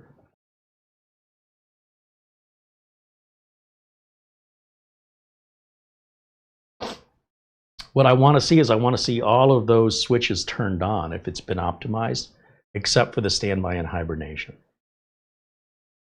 So driver backup was canceled by me. Remember, I said no when it asked. Skip disable, yep. PC manager automated could not be performed. Do you want to? So I'm going to say no. Okay, so if I want no auto reboot on blue screen death, I can just turn that on. I think I'm still loading up here. I don't know why it's not letting me turn this on. Maybe another little bug. I want to turn quick machine recovery. Yeah, it seems like it's doing something. What is that? You don't have to run this as administrator. PC manager cannot be performed. But here's the thing. We should be able to turn things on individually, which it's seemingly not letting me do here. And I think this is a great machine to have Nick take a look at remotely, because we're having more than one issue. And I've not seen this on any of the other test machines so far. So what I'm going to do is just show you, let's just see if the networking works now, right? Because that's a critical component for me. Under network, this time when I try and access the NAS, it shouldn't lock me out anymore. Oh, it's still locking me out. So we're still having an issue here. Fixed network browsing is disabled. It's not letting me turn it on. Interesting. Well, it looks like we have a little bit more work to do, at least with this laptop. As I mentioned, and all the other machines I've run it on, it's been flawless. So let me close it. Let me try running it as administrator just to see, because I did not run it as administrator on all the other test machines.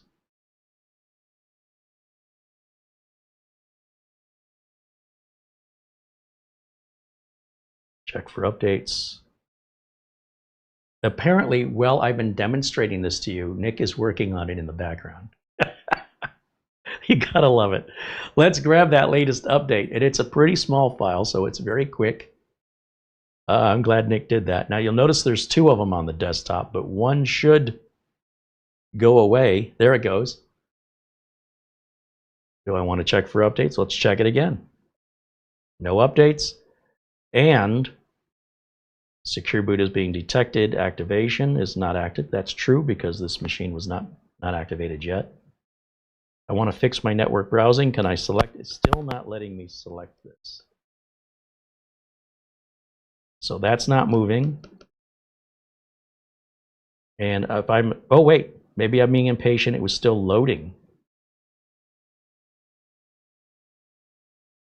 Let's disable search indexing. There it goes. I want to disable that. I'll tell you what, let's just hit optimize all.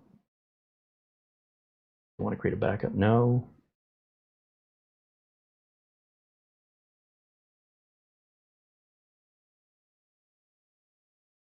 Obviously, I wouldn't need to run disk cleanup over and over again. Once a month ought to be more than enough. Once every 3 or 4 months is probably good. So you wouldn't have to keep doing it. But there's no harm if it's already emptied to just empty it again. And it does look like maybe in the past it wasn't emptying fully, because it should have flown through this very quickly. So I wonder if running it as administrator has made a difference for me on this laptop. So let's go ahead and let that run, and we'll reboot again. And I'm sure Nick is either watching this live or he will be watching it. And there will be some updates to it. Again, this is not the experience I've had on other machines, but I know enough about software development that everybody's computer is different. And until we know how they're different, we don't know if it has any effect on the software. So we have to get, it's kind of a chicken and egg thing. We have to get the information to be aware of it. And once we're aware of it, we can collect some diagnostic data, find out what's the difference. And then we put that code into the optimizer to watch for that and to say, well, if it's this way, then do this. But if it's that way, then do that.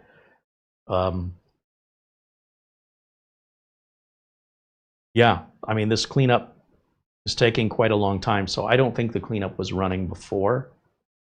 So we'll let it run, because I thought it went by awfully quick last time. And my logic at the time was, well, maybe because it's a new install, there's not that much. But even a new install can leave a lot of stuff behind. So we're going to let that run. And let me look in the chat room here while I'm waiting.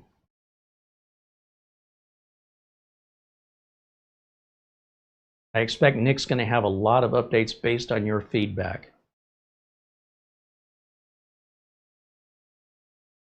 John Paul Bacon says maybe have it offered to run as administrator. Yeah, well, if I'll, again, assuming Nick is watching, it might be something that that he agrees with. I'll leave that up to Nick to decide, but I can't see any harm, whether it needs it or not, to just go ahead and run it as an admin. Joel Martin says he just bought it, but the only thing that's not working is the PC manager. I don't know whether it's because I'm living in the UK. Oh, I completely forgot, Joel. Yes, the PC manager software is not available in the UK. That's because of the European Union rules. What you have to do, oh, I completely forgot. What you're going to have to do in the UK if you want the PC manager is you're going to have to temporarily change your region settings. If you just type region settings in the search box down here, change it to the USA.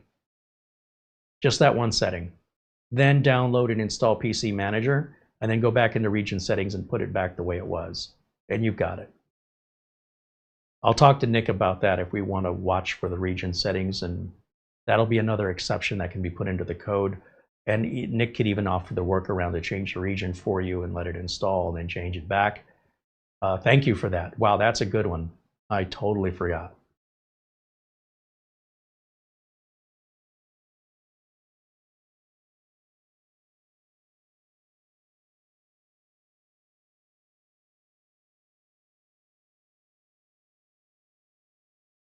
Mark Leibowitz said, I just bought my copy and I'm ready to try it out right away. Thank you, Mark. We look forward to hearing your results. Jason Ryrick said Nick told him the older version had to manually run as admin, but the newer version is automatically run as admin. Well, there you go. Gerhard mentions no PC manager in Germany either. So the same fix applies to anybody outside of the US region that is affected. It's very easy to change your region in Windows. It's super easy if you want PC manager. The European Union is blocking it from you. You may choose to follow the European Union's enforcement or go around it. You're not breaking any rules by going around it. Mark Gaines says the optimizer won't run on his desktop. I sent you a video. Oh, okay, let me take a look at it. Also, if you want to email me and I'll pass it on to Nick, like what Mark just did here, I'll send your video forwarded on to Nick. Video is going to be very helpful, I'm sure. Bajengeist is running the latest optimizer now on my other computer. There are 2 disk cleanup windows here. So what we're seeing, if I move one window away, should be the status. Also, sometimes if you move the mouse around, the optimizer is like stuck until you move the mouse. That's a Windows issue. It's been around forever. Do I want to restart now? Yes. Okay, so we're going to restart. I'm sure that optimizer, the disk cleanup rather, was done quite a while ago. And until I moved the mouse, all of a sudden it was done. So if it does feel like disk cleanup is taking a while, even outside of the optimizer, I just mean anytime you run disk cleanup, regardless, that's what disk cleanup does all the time. And I've talked to Nick about maybe jiggling the mouse a little bit or something so that you don't have to. This is the fun part about developing software, because you can get your ideas into a physical sort of application that you can use. But now the question is, when you release it out into the public, is that baby bird going to fly, or is it going to get eaten by a predator? There's so much mama bird can do before letting it out of the nest. But we're being helicopter parents right now, and we're watching it closely, and we're there to pick it up whenever it falls down. And we're expecting that for the first few weeks. That's just to be expected. So we love all this feedback, both good and bad. We appreciate it's all good. Even when it's bad, it's good. We can't fix it if we don't know it's broken, and we're not telling you it's perfect. We cannot get it perfect unless you help us. All right, let's go back over to the desktop. And now it says optimizations have been applied. Would you like to install from my... I'm just going to say no on that. Now, everything is green the way it should be, right? Even the fixed network browsing. So that means now if I go to my yellow folder, go to my network, we should see the Synology, and if I double click, it'll let me in. See that? Now that's because I don't use a login name and password on my shares, because they're not available on the internet. The only way you can access my shares is you have to be in this building. If you're not in this building, you can't access those shares.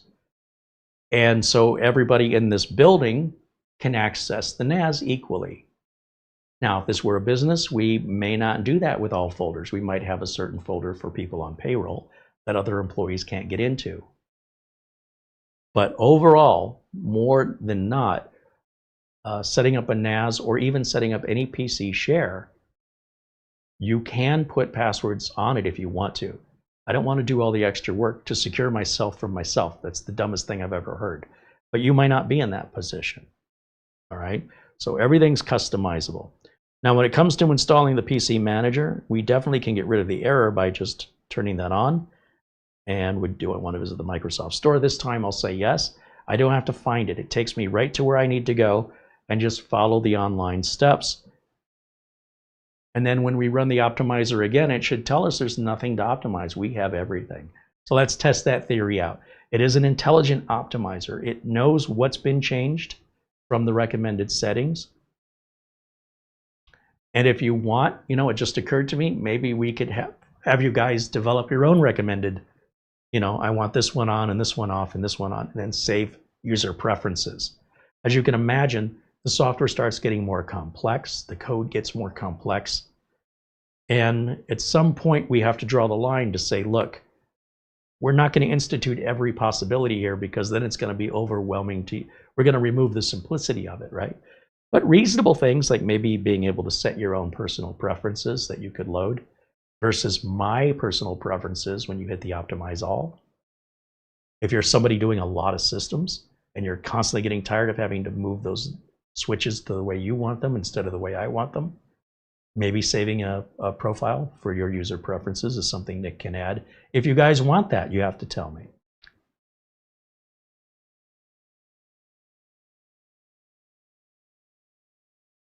That's why I say by about the first of the year, this app should be pretty well polished.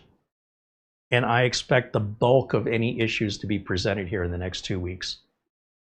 That's what I'm hoping for. And Nick is on it. And he loves it, by the way. He's like, bring me a challenge. You know, you try and think of everything possibly that can go wrong.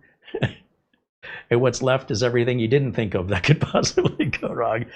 And that makes him a better coder, right? He gets that experience and he knows to watch for it in the future.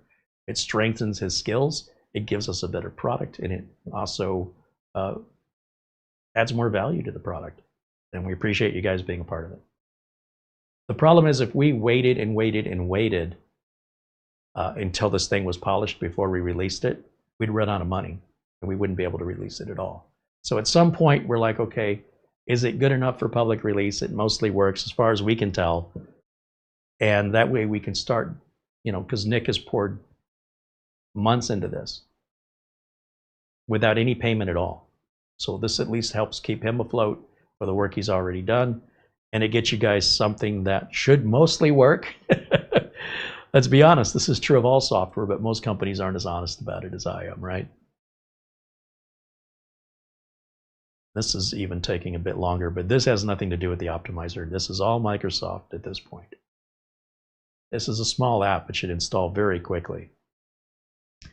But it is what it is.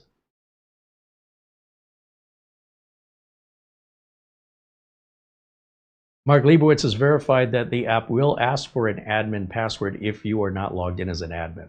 So in other words, if you're a local user who's not allowed to make changes, it's not going to let you make those changes. Just like what it's intended to do. When you're a local account, that's a Microsoft thing, by the way. So, so an unauthorized user cannot make unauthorized changes.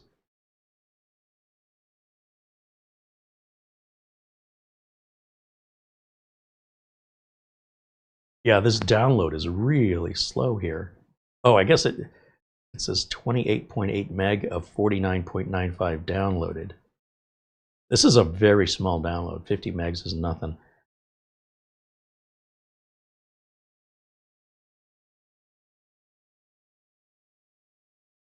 I think I'll just let it process here. But this is Microsoft servers right now. That's not us.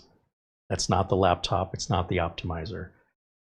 We're in the Microsoft store downloading this manually. So I just want you to know that's not our issue.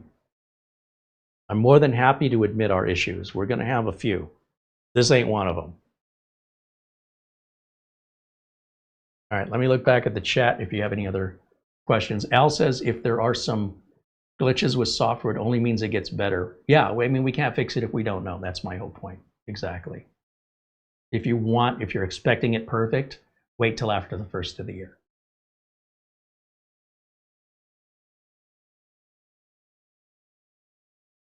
If you have any issues, reach out to Nick, or you can reach out to me. I'll probably have to reach out to Nick. You're just adding a middleman in the process, but if there's some detriment to your system as a result of it, please let us know. We will help you for free.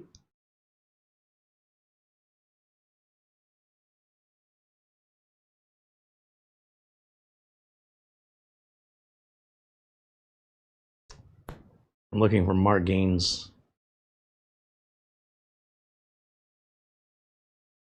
Says he sent a video.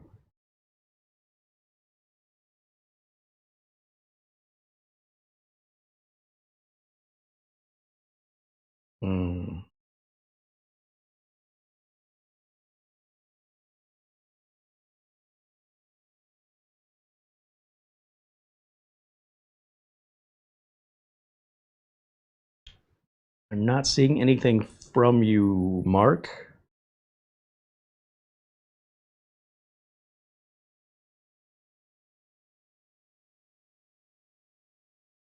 I've never heard of it never running on a machine. That's a new one. That's why I'm very interested in watching it. All right, this just now finished. So let me get back over to the desktop. Where did it go? Over here. And we'll hit open. That should have taken like 30 seconds. So I don't know what's up with Microsoft. And then there's a PC Manager, automatically start it. Yes, get started. Normally all I do in here is I'll hit boost to just free up any memory usage. I'll go to disk cleanup, even though we've run a disk cleanup. This is a different disk cleanup, and we'll clean things the other disk cleanup missed. That's why there's 225 megs of stuff still there. And it's quick, right? And then I'll go back to the home and turn on Smart Boost so it runs automatically. And that's it. I think that should be the default install of Windows anyway, but it is what it is in its current state. Now, what happens if I hit Optimize All? What's it going to do? Say no. That should be quick now. I'm going to jiggle the mouse around. It's going through each section, which should be pretty well empty at this point. It should happen quick. Don't know why we get hung up on the Windows Update cleanup, since I don't think we've downloaded any updates since the last time. That should be all empty.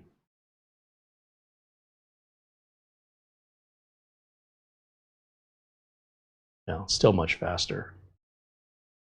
And then restart now. All right, we're going to do that one more time.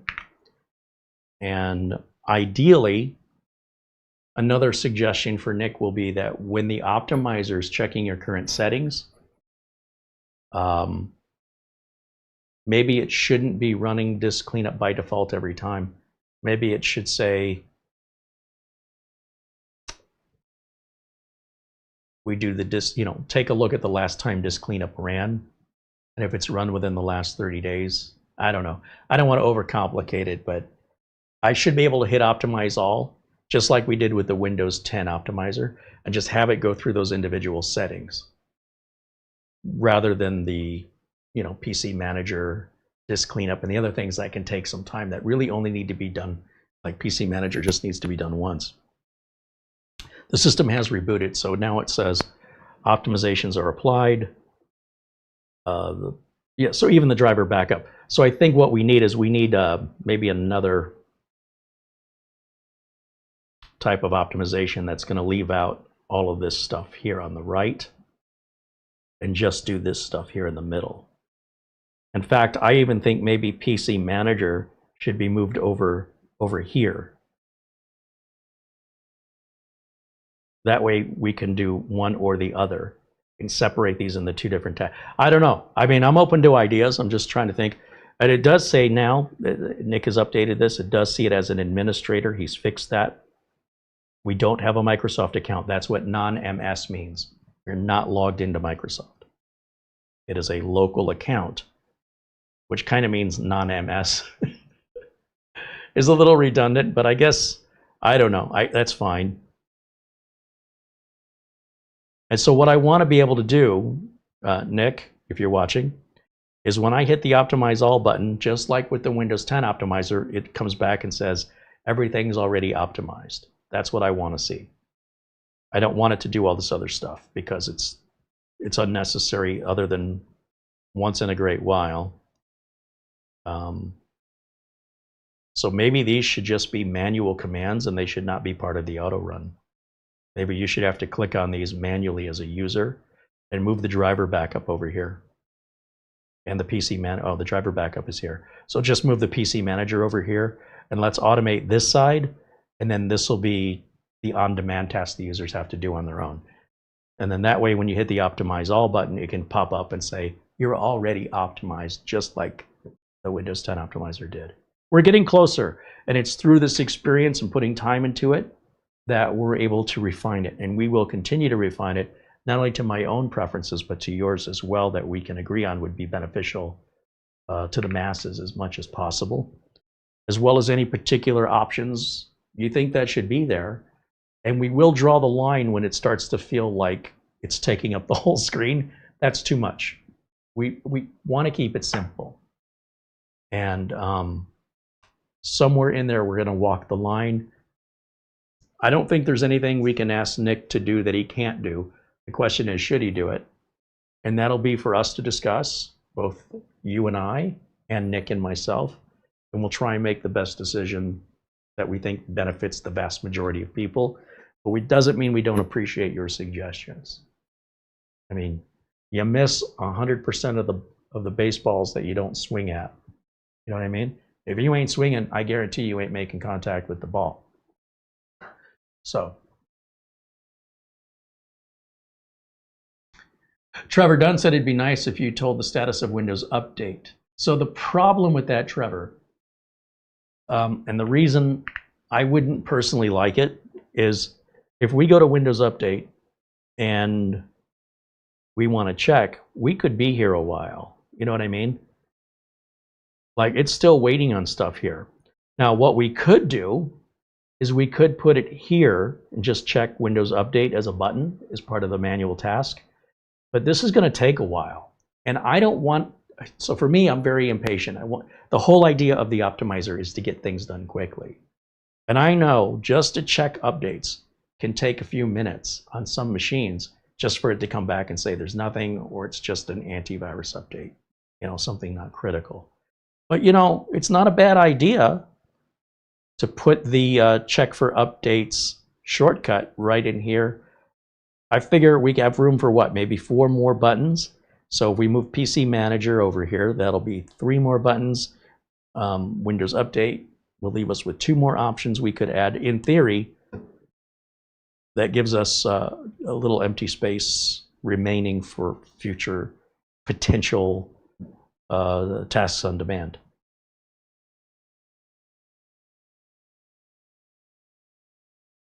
All right, let me get back over here. Mark Leibowitz said, I'm loving it so far. I think it's going to save me time once I fully understand all the options.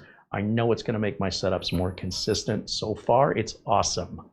Well, I'm glad you're having a better experience with that than I am with it right now. But boy, I really thought this was good to go. But that just goes to show you, we put no rehearsals into these videos. I just assumed it was going to be fine, just like it was on all the other machines. And Murphy's Law is alive and well, and it's okay. There's no shame in it.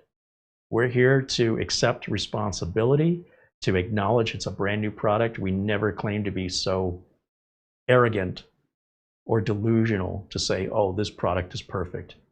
That's not for us to say. That's for you to determine. And when I'm running it here on a machine that I expect it to run on and it doesn't, again, when we are aware of what the problems are, this is how we become aware.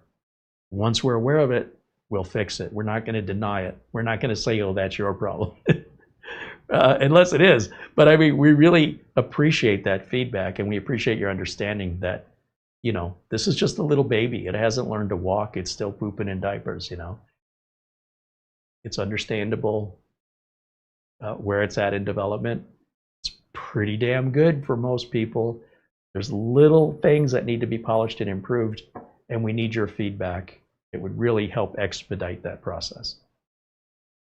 So we appreciate you understanding.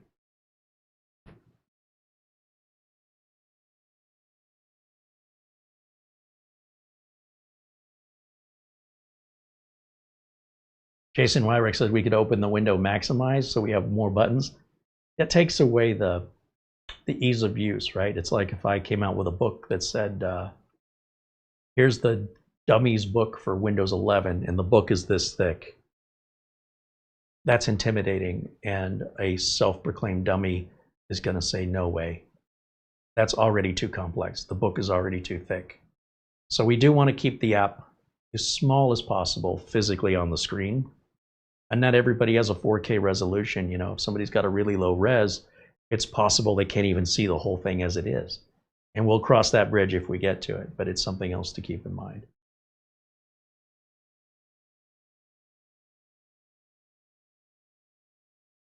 Our friend Buster's saying goodnight. He's going to catch up tomorrow. Thanks for hanging out with us, Buster. We're about to say goodnight as well. We're just crossed over our 2 hours here on the live stream, and we pretty much demonstrated exactly, and I feel very honestly, what the app does, how it works, where it needs a little more polishing. And if you want to help us with that, we appreciate it. If you'd rather wait, I would suggest waiting till after the first of the year, and the version of the app by then should be darn near perfect, if not perfect. Okay?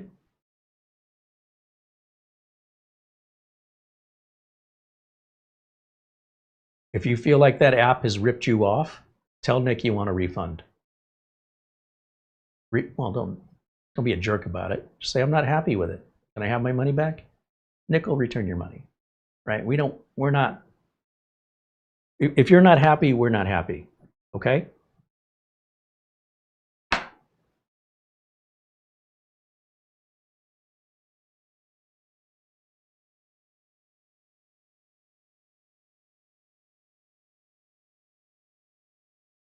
Hypewire said the system's running very fast after he ran the optimizer. Thank you, Carey. 30-year IT tech here. I'm just a suggestion to allow full screen, but that's cosmetic.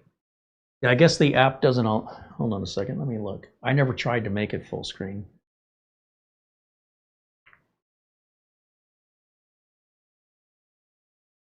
Oh yeah. Well, I'll leave that to Nick's discretion. I wouldn't want it full screen, but I could see that if maybe your resolution was really low and you were only getting half of this for some reason, maybe your font size was too big, you could always go full screen and have it fit whatever your resolution is. That could be a problem solver. So I appreciate the feedback. I don't know how many people that would actually help, but it's always good to have options. So long as it's not coming at a cost, you know, as long as we're not sacrificing anything for that. So I think we're going to be keeping Nick busy for the next couple of weeks. Or who knows, with Nick, he might be done tonight. I wouldn't be surprised. Boy, when that guy gets to coding, when he gets in his groove, it's amazing what he can get done. Gerhard said, will there be a new version of the Netflix? I don't think it's necessary anymore. I think the old version of Netflix still works on Windows 11. And the reason we ran it doesn't seem to exist anymore. The issues that were causing the corruptions and the deletions of the network services, like TCP/IP, NetBIOS, all that other stuff, was like resetting WinSock. The last time I've had to reset a WinSock was probably 20 years ago. So those reasons may still be out there in the wild, you know, creating these problems, but anybody running a modern operating system, keeping it updated, they shouldn't be impacted by it anymore. So to offer a utility that benefits, you know, a percentage, like 1% of 1% of all users around the world, it's not worth our time to develop it. What we're trying to do, Gerhard, is we're trying to develop an app that benefits the vast majority of Windows 11 users that keep their machines up to date, right? I can't help you if you're not keeping your machine up to date. But if the updates are causing like Windows networking to break, or the updates are adding a new feature like Windows Recall that you're just not certain about, and you just want it all on one single pane so you can see its status and enable or disable it without having to dive into all these different unfamiliar areas of Windows. If you have suggestions that fit into that say mentality, but that is our driving goal here. Because one person somewhere in Australia is having a particular issue, we're not going to develop an app for one person. But if it's affecting a large enough majority of people that it would benefit them, we want to know about it. Mark's email. Oh, we got Mark's email with the video? Mm-hmm. Okay, thank you.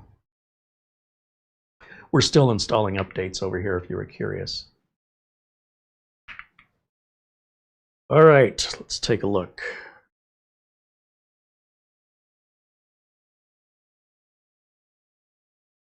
Let's see. Well, I don't see a video. I see a JPEG.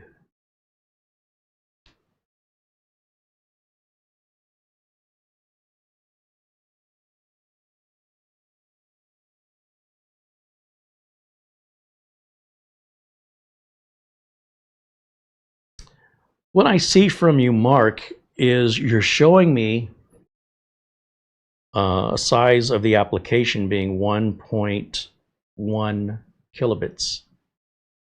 So it looks like your download did not complete.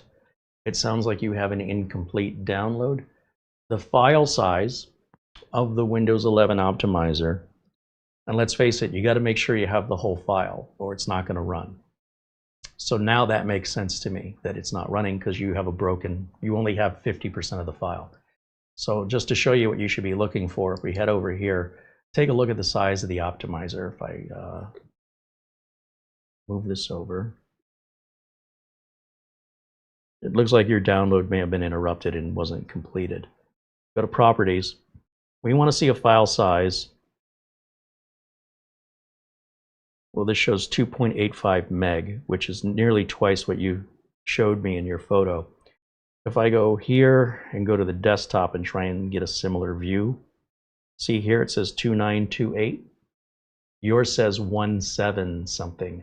So you're missing half of the app. So Mark, please re-download the app again and check and see if you get the size of 2928 or somewhere in that ballpark. It doesn't have to be exactly that, depending on the size of the drive you're using.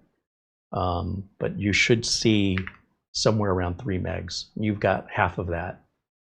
So you have half a sandwich. It ain't gonna work. All right, so that should explain it. That's an easy one.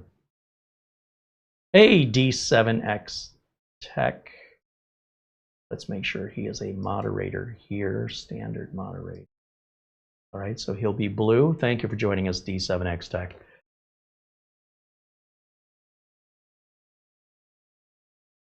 Nick says, look at me on wrong account. Nick here, just joined up, but I will review the video later to gather some information. Just caught the tail end of the refund convo. Absolutely. Please contact service@D7X Tech. So I guess because he wasn't an admin, he couldn't put the email address in.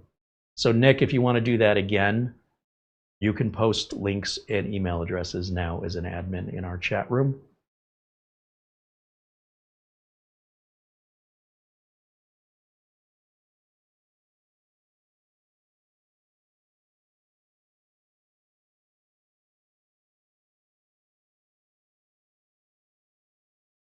Retro says, Carey, I just want to say I love Windows 11 25H2. Sad to see Windows 10 go, but Windows 11 is so nice. I love its user interface. People should stop hating Windows 11. Well, people should stop doing a lot of things. We can't control what other people do. So I give them the respect of allowing them to make their own choices for their own reasons. I don't have to agree with it, nor do I really care, right? You may decide you want to eat nothing but McDonald's for the next 30 days. Go right ahead. You may decide you want to walk across a busy street and not use a crosswalk and not look both ways. I'm not going to stop you. Go right ahead. The freedom to make bad decisions is the whole sort of purpose of independence. And sometimes we all have to learn in our own unique way. Sometimes that may end you early, and other times we learn valuable lessons from it. And then we warn others after we learn those lessons, and they won't listen either. So I won't argue with them. You know, I learned things the hard way. I made some very bad decisions in my life, and I'm stronger for it. I suggest let other people make their own bad decisions the same way we all have. It'll work out for them. It's all good. They'll get there in their own time. Nick says there, contact service@d7xtech.com if there's any problems, or if you're looking for a refund. If it isn't what you thought it was going to be, again, if you're not happy, we're not happy. But let's not go 30 days and go, oh yeah, I decided 30 days after I bought it, I don't like it. Let's be reasonable. Okay, so I can't imagine that would even happen. And you know what? If it did happen, we still might make an exception for you. Gary Tatum says, I ran the software. It went through flawlessly. I already had PC Manager installed beforehand. I have a user account control turned to never ask. I'm also on a dual boot system. Appreciate the feedback, Gary. Thank you. This is still installing Windows updates. Gary Tatum is asking if Mark Gaines may be trying to run the app from a zip file. I don't think he showed it to me as a zip file. It looked like it was an executable. Let me take a look at that picture again. Oh, I can't. It doesn't show it's a zip file. It shows it's an application. Oh, I could be looking at the contents of the zip file. But still, yeah, definitely extract it before you run it. I don't know if Nick has tested just, running it from in a compressed zip format, or if it must be extracted. That's another one of those things that I would never do that. But you put it in the hands of an end user, and that may be exactly what it's doing. And for some apps, they may work fine. And for other apps, maybe they don't. I won't speak for Nick on that. It may be that you have to extract it. Or Mark can just tell us, go ahead and extract that file. Hit the extract button so that you're not within the zip file running it. And try running it once it's extracted and see if it works for you. And that may be something that Nick can look into as well. I never even thought to do that. Never even occurred to me. So sometimes I get so advanced in my thinking, I forget how end users sometimes use their computers in the most basic ways that, they're not necessarily doing anything wrong. But if it's not going to work a certain way, we should prevent them or make them aware to avoid that sort of confusion. Bajan Guy said he just ran the latest optimizer and it's running flawlessly for him. Mark Baggett said the optimizer is working great for him as well. So the only one it didn't work for is me and Mark. That's all right. I'm good with it. Just Murphy's Law. That's all I'm saying. That's all I'm saying.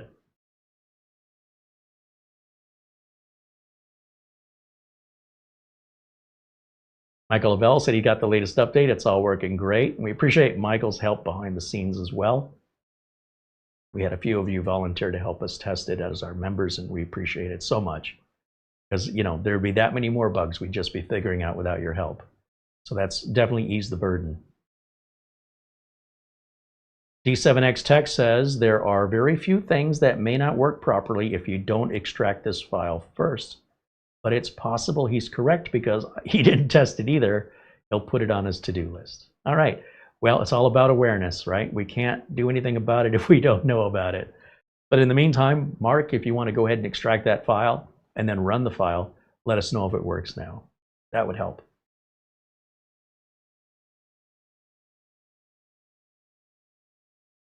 Ben Laird says he extracted to a flash drive, 2928 kilobytes. That sounds right. He says it don't seem right. That seems right to me. What part of it doesn't seem right to you, Ben?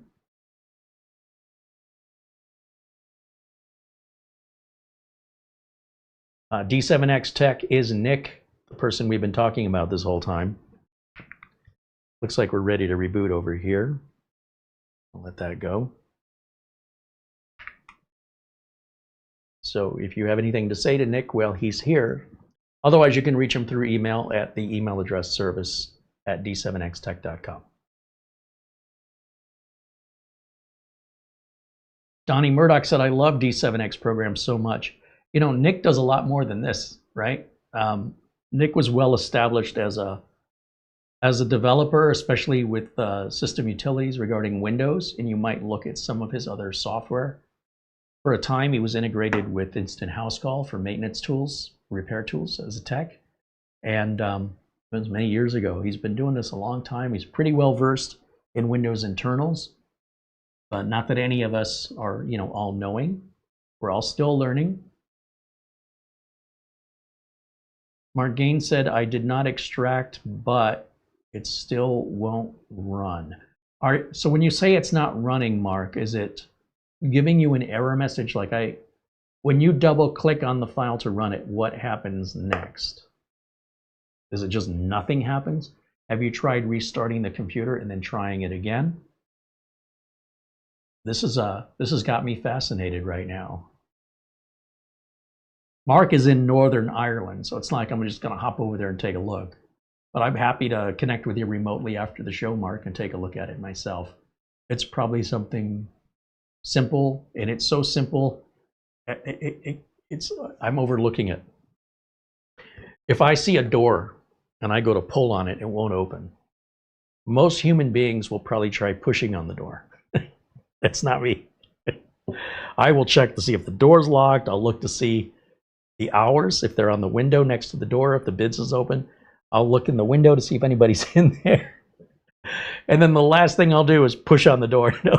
So a lot of times the simple stuff throws me. I'm so overthinking most things that I can resolve pretty complex things pretty easily for most people. But then the simple things, it's like a nutty professor or the absent-minded professor. I sometimes get thrown by something simple. If it's not running for you, it is likely something very simple. And right now, in my presence of mind, I don't know what it is, but it's got to be something really, really silly. And so Nick confirms that the optimizer is 1.15 meg as a zipped file, and the extracted executable right now today is 2.85 meg.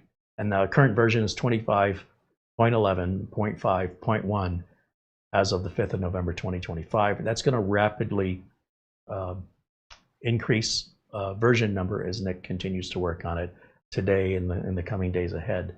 So because I'm putting a date on this, I want people to be aware. My laptop's not starting again. So that suggests to me that has nothing to do with the optimizer. That seems to have something more to do with something in Windows or something on this laptop. Because after I restarted for the Windows update, the power's on, it's gone through the restart process, and I'm expecting the logo to come back up, and nothing's happening.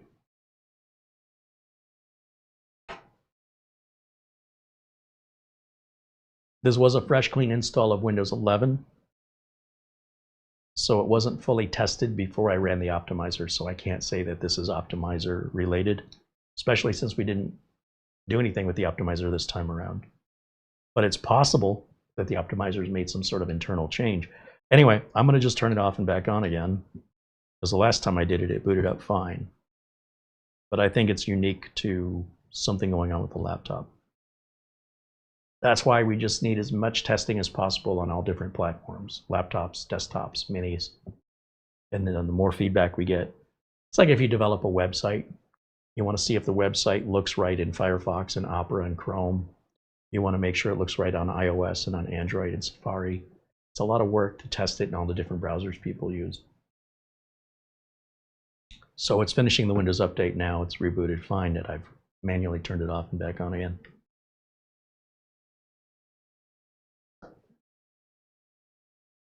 Nick mentions if Mark Gaines is having trouble with a corrupt download, he can provide a very temporary private plain text link to see if that resolves it, and to email him, service@d7xtech.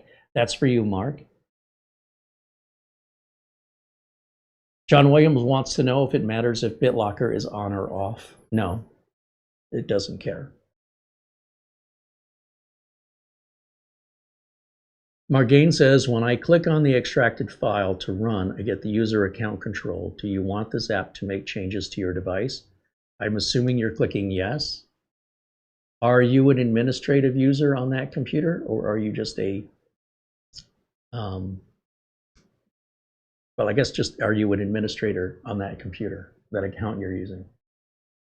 Some people, I've seen videos about how ill-advised it is to run as administrator. But this was a danger in Windows 95. It's not a danger in Windows 11. But some people, they learn that, and so they always create a guest account. And that way, they believe that they're more secure. But what they've done is they've locked themselves out of making any changes. Or they may be running like an S mode version of Windows or something that prevents changes.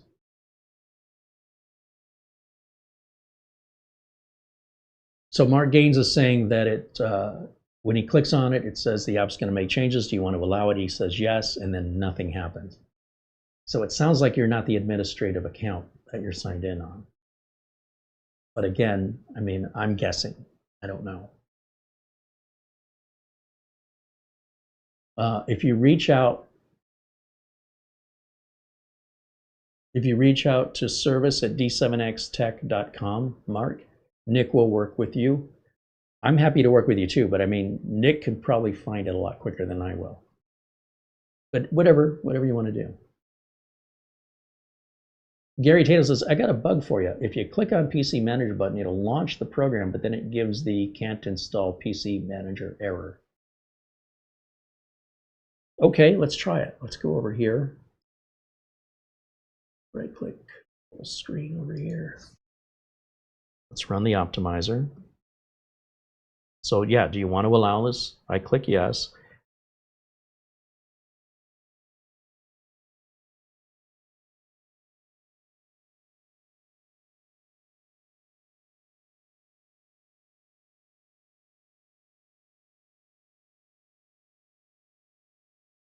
Now, of course, we've already installed PC Manager on here. We'll check for updates. I mean, you never know. No updates, okay. I kind of wish that was a little bit more bold, because I almost didn't notice it when it said no updates. Okay, so let's see. PC Manager. So you're saying if you click on this, it tries to install it? Oh, it does. Okay, yeah, thank you for pointing that out.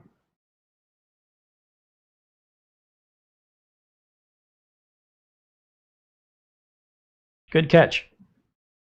That should be an easy one.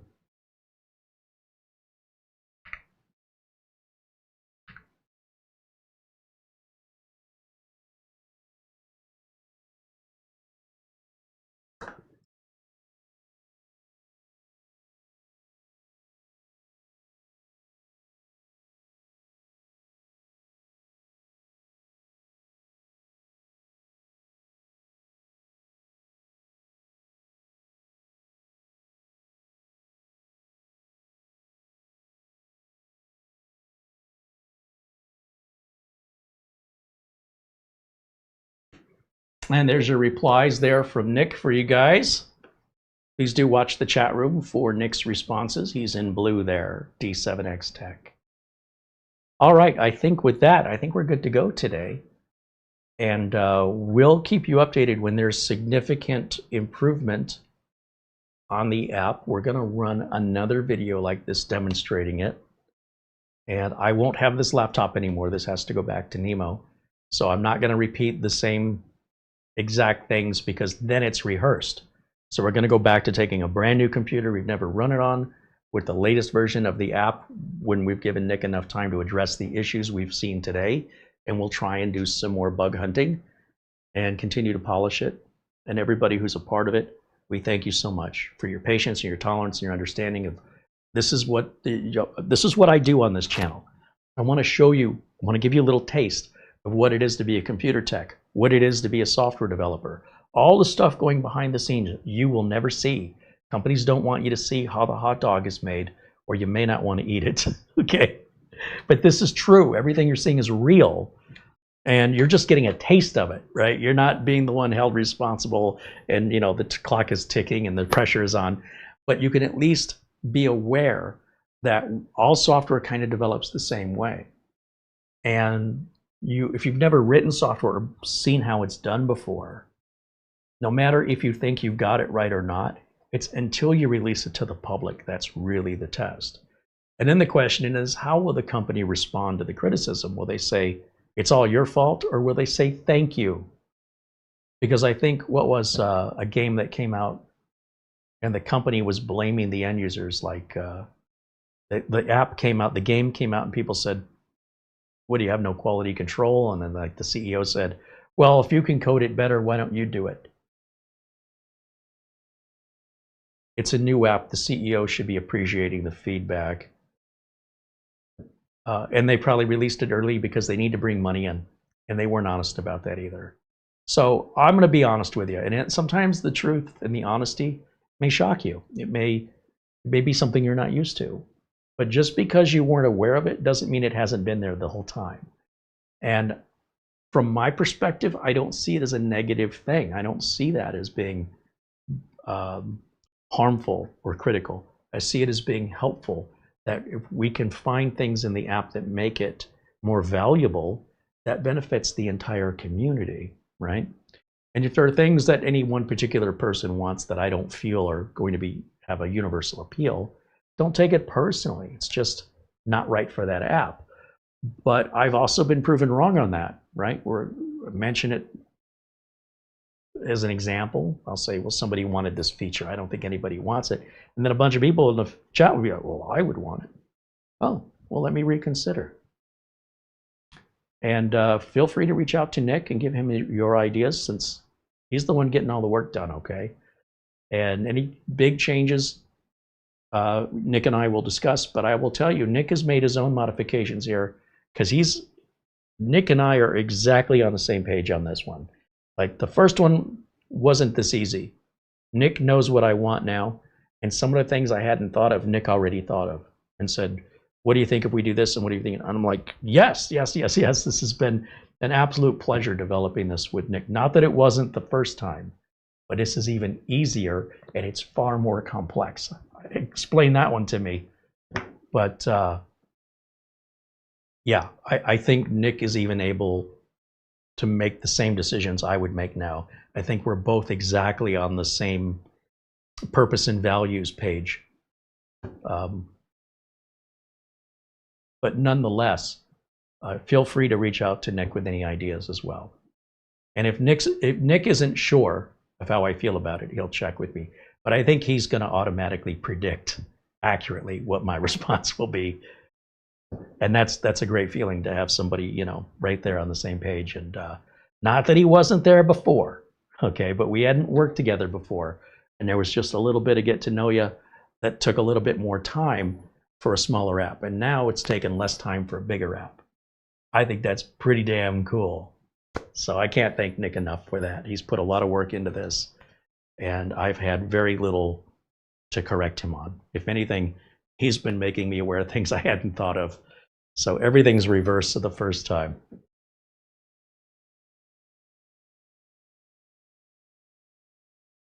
David Herzog said, I'm looking forward to purchasing the updated optimizer when all the bugs are worked out. Yeah, give it till, let's say, 2026, first of the year, end of the year, or just watch for a video where I come out and say, I think we're done. We're never done with software, by the way. There'll always be updates and fixes, but they shouldn't be as frequent as they are right now. So yeah, if that's your choice, just to set it proper expectation, you should expect that about the first of the year. We appreciate it. Nick is laughing. Nick knows I can be frustrating to deal with sometimes. I want things a certain way, and if you've never worked with me before, you might find that to be a pain in the butt. Yeah, well, that's why no one else wants to be me. But apparently Nick has me all figured out now, so we're good. We're better than good. All right, that's going to wrap it up for me for today. Thank you all for hanging out. Thanks to all the members if you've purchased the optimizer and supported us in that way. Thank you, along with any feedback, positive, negative, suggestions. It's all welcome. You can send it to me, or better yet, send it to Nick at the email address there. We'll include the email address in the video notes as well if you want to reach out to D7X Tech. If you have any concerns, any issues, you can reach out again. Please reach out and let us know and give us an opportunity to correct it so we can grow together and advance together. Thank you to Mara for all the work she does with our thumbnail today, right? Pretty good thumbnail, as well as the video descriptions. She writes all that up. A super thank you to Nick. He's just absolutely blown my mind with how quickly and how much more expanded he's made this than I had ever thought of. And I'm just super happy to be associated with it. I think this sets a new bar for us in going forward. Like the Windows 10 optimizer, just put them side by side.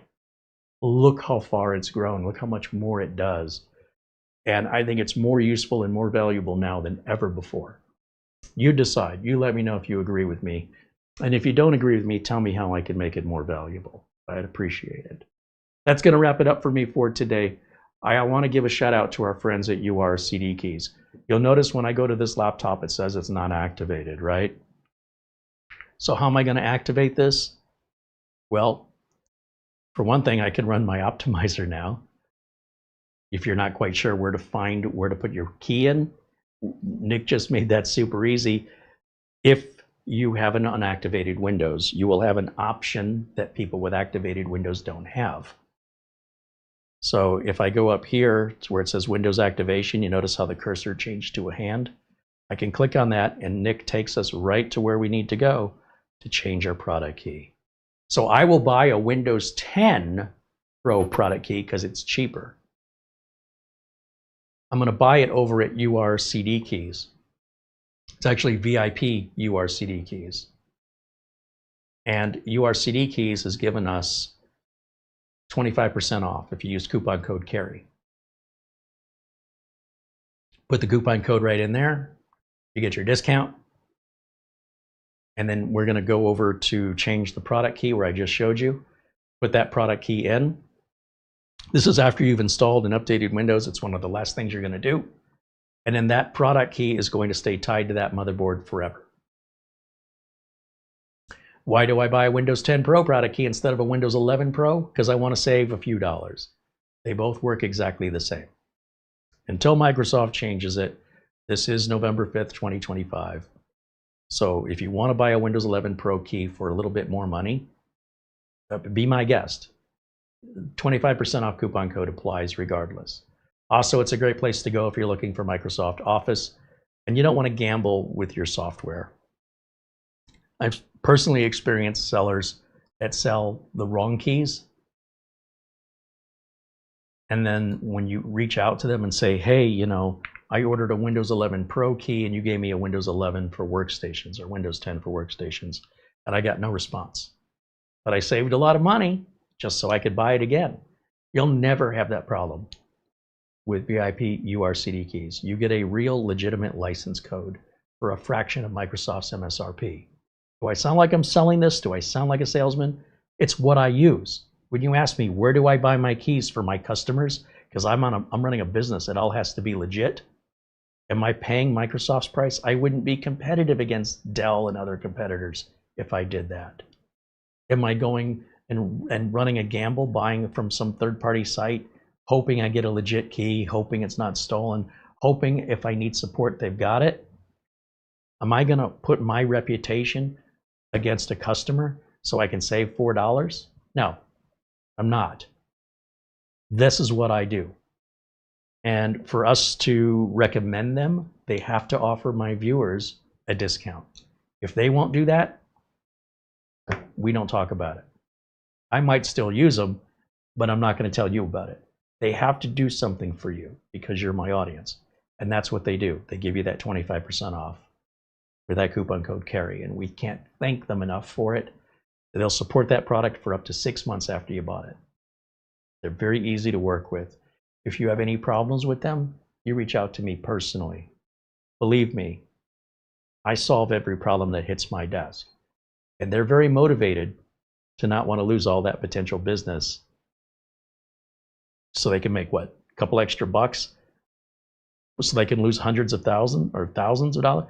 And this is not a commission-based link. I don't make any more money or any less money if you buy from them or not. I am genuinely looking out for you if you want to save some money and have peace of mind that you're getting a legitimate product code with support. That's all I can do for you. After that, should there a mistake or an error be made where something isn't working and you reach out to them for help, they will help you. Promise. Because if they don't, you tell me about it. It ain't gonna happen again. All right, guys, I take that very seriously, and I don't know many content creators that back things up like I do. That's why it's so hard for me to find anybody to endorse. I've been told I have a very fine filter that very little can get through. So you're just getting the best of the best, the same as my customers get.